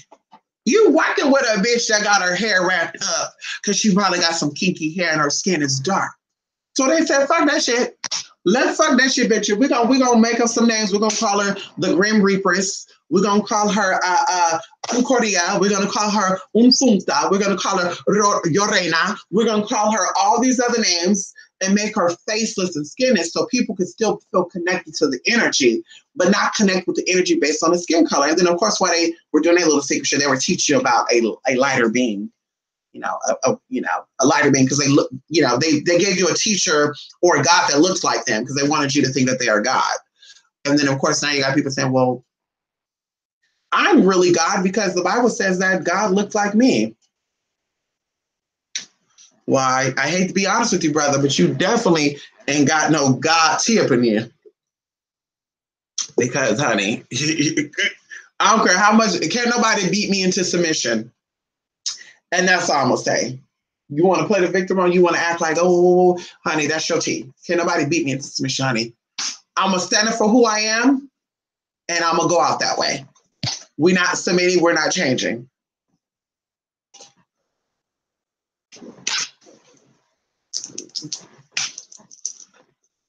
Oh my God, y'all. I met Anubis' girlfriend today. Well, she might be his girlfriend. She is a Yorkie and she's fixed. And because, he's going to have a baby by a pharaoh hound or a what do you call those? A greyhound? Yeah, you're going to have a baby for me. Yeah, he's going to have some babies for me, y'all. I want some babies. Give me some of the baby. I want some babies. Give me some babies. You're getting old. I want some babies. I want Anubis and I'm Phuket. Can I get an Apnu? Can I get an Apnu, baby? I'm going to name your son Apnu. Yeah, let me get Apnu. Come here. Let me get some of the Apnu. Yeah, let me get some of the Apnu. Come on. He want to go outside, God. He always want to go outside. This is why we need a yard so you can stay outside. You want to go outside? Yeah, we're going to take you outside. Yeah, we're going to take you outside. Go ahead. We're going to take you outside. But anyway, let me see. And I'm going to head out, you guys. It's pretty late. Oh, yeah, it's about to be 4 a.m. I got to get up in like 4 or 5 hours. That's like never changing the core. Come on. I saw Mexical Tequila Negra on a TV show tonight. I was, wow, that mystic would say, me, ma, me. Hello? Hello? The term, let me tell you. Hello, let me talk to you for a minute right here. The term mulatto is what? The term mestizo is what? Come on. Hello, what? Come on in. So I just want you to think about that for a minute. And even going into the Venezuelans that are Black, I think they call them Zambos. So you have the ZA, you have the ultimately SA. Can we talk about it? Going into we can because we're in America. So the closest Latin or Hispanic country to us over here in California, Arizona, stuff is Mexico. Okay, so I like to say Mejia, but anyway. So going into that, okay. So we have ME, of course, dark land, fertile land. There was volcanoes in Mexico. People don't know that, but either way, I'll get up off of that. So going into why Donald Trump wanted to put the wall up too. But anyway, we'll step off of that. Sureños, which are actually the real Mexicans. Norteños look more,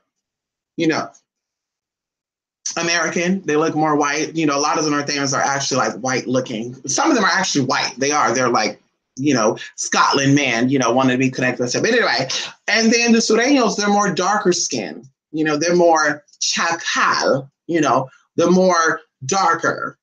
And they use the word ese. It's a Black. You have terms like the word mayate. It's a slur for Black, but also mayate could be pimp. Mayate could be a little female fruit bug, and there's a lot of words that are like that too, because people think of the word Nigger,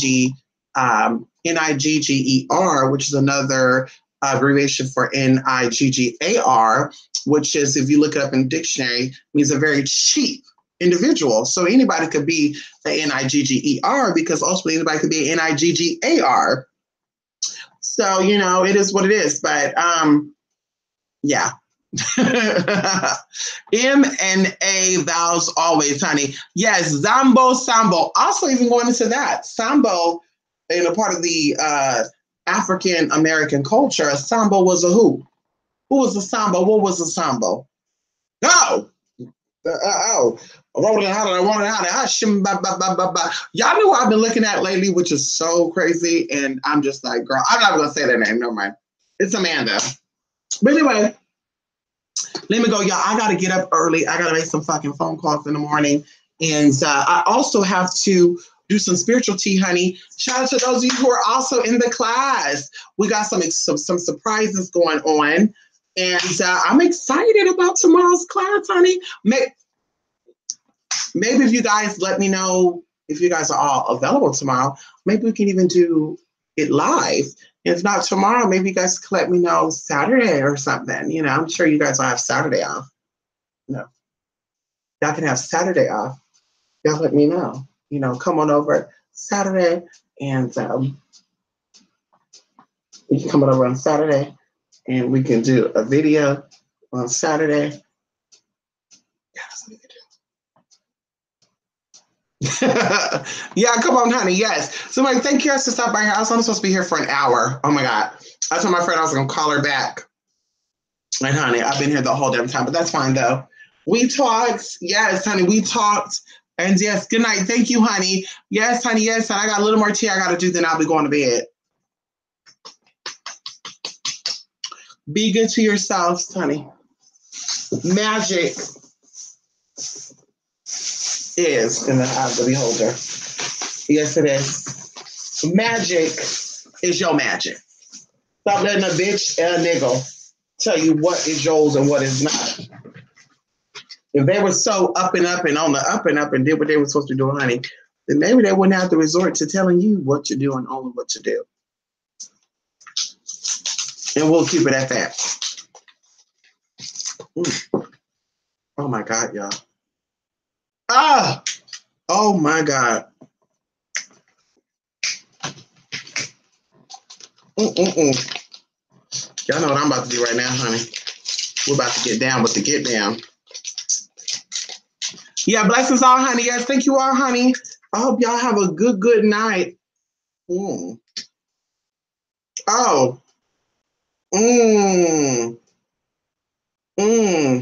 Anubis is so nosy. You see how nosy he is? I'm smelling, he want to smell.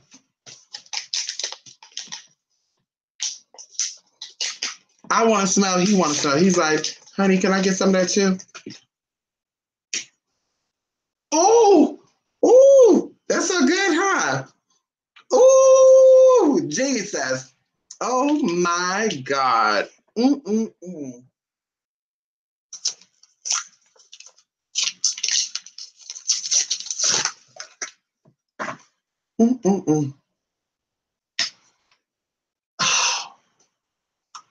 God.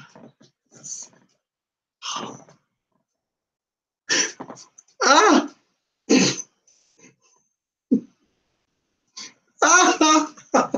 Y'all, I'm sorry. We're doing some offerings for spirit, and I had to get some scents to add into some scents. And oh my God, they all smell so good. I went to a place today, and they actually sell. These are liquid candle fragrances. Yes, liquid candle fragrances, and some of them are actually essential oils, and some of them actually have synthetic scents in it, like fragrance oils, and that's fine. The one that has synthetic fragrance oils in it is actually going to be rubbed only on offering stuff. So I'm excited about that. But the other ones I can actually like mix into my lotions and stuff, and I'm like, girl, ooh, I cannot wait. We know it, honey. Yeah, you see, he's so nosy. Anyway, bye, everybody. Thank y'all for stopping by here, honey. Love and live. And I will see you guys on motherfucking Thursday. How about that? 28spirit@mystic8@gmail.com. 28spirit8mystic8.blogspot.com. That's right, honey. I'm excited. I also think about doing a little goddess reading thing live on camera. Who knows? Maybe I'll come back tomorrow and talk about it, or you'll see it posted on a blog spot. But I'm going to do a goddess thing where you enter in. We'll do it for 2 days, and we do a live goddess reading here. And guess what I got? Oh my God. When I went on my little trip,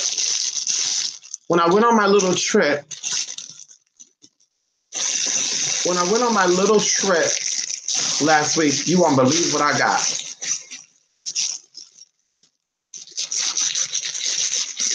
Hold on. You won't believe what I got, honey. Wait for this, honey. And we're going to include this into our goddess reading, girl. The one that we're actually going to do. Because of course, I know how to read the bones. But I don't offer bone readings to y'all because I typically do bone readings while I'm doing work to get insight. Because of course, motherfuckers don't tell you the truth. And the cards pull up on the energy that's giving. The bone reading tells you what it is. So I got cute little, when I went on my trip, look what I got. Yes. Oh, yes. I got my cowrie shells. Yes. I'm so excited. They've been blessed. They've been sanctified. They've been Christianed. Ow. Anybody know what real Christianing means? They've been Christianed. Hallelujah. Hallelujah. They've been Christianed. Ow. Ow. Come on. They was taken down to the rivers. They were Christianed by the Holy Spirit. So yes. So we do the goddess intervention, or excuse me, the goddess reading live that we want to do a little raffle thing for. We're going to use cowries with some other teas, which is going to be a surprise. So this is going to be a in-depth reading where we're going to see all tea for what it really is. So anyway, that's all I want to do. Like I said, I may be coming back next to talk about it. For sure to be before next week. It's okay, honey. So yes, honey. Yes, come on, Rico. He likes sitting on my lap, honey. Anyway, see y'all later, okay? I'm about to go give me a little slice of this lasagna, honey. I love this little candle right here too, honey. I love this candle, honey.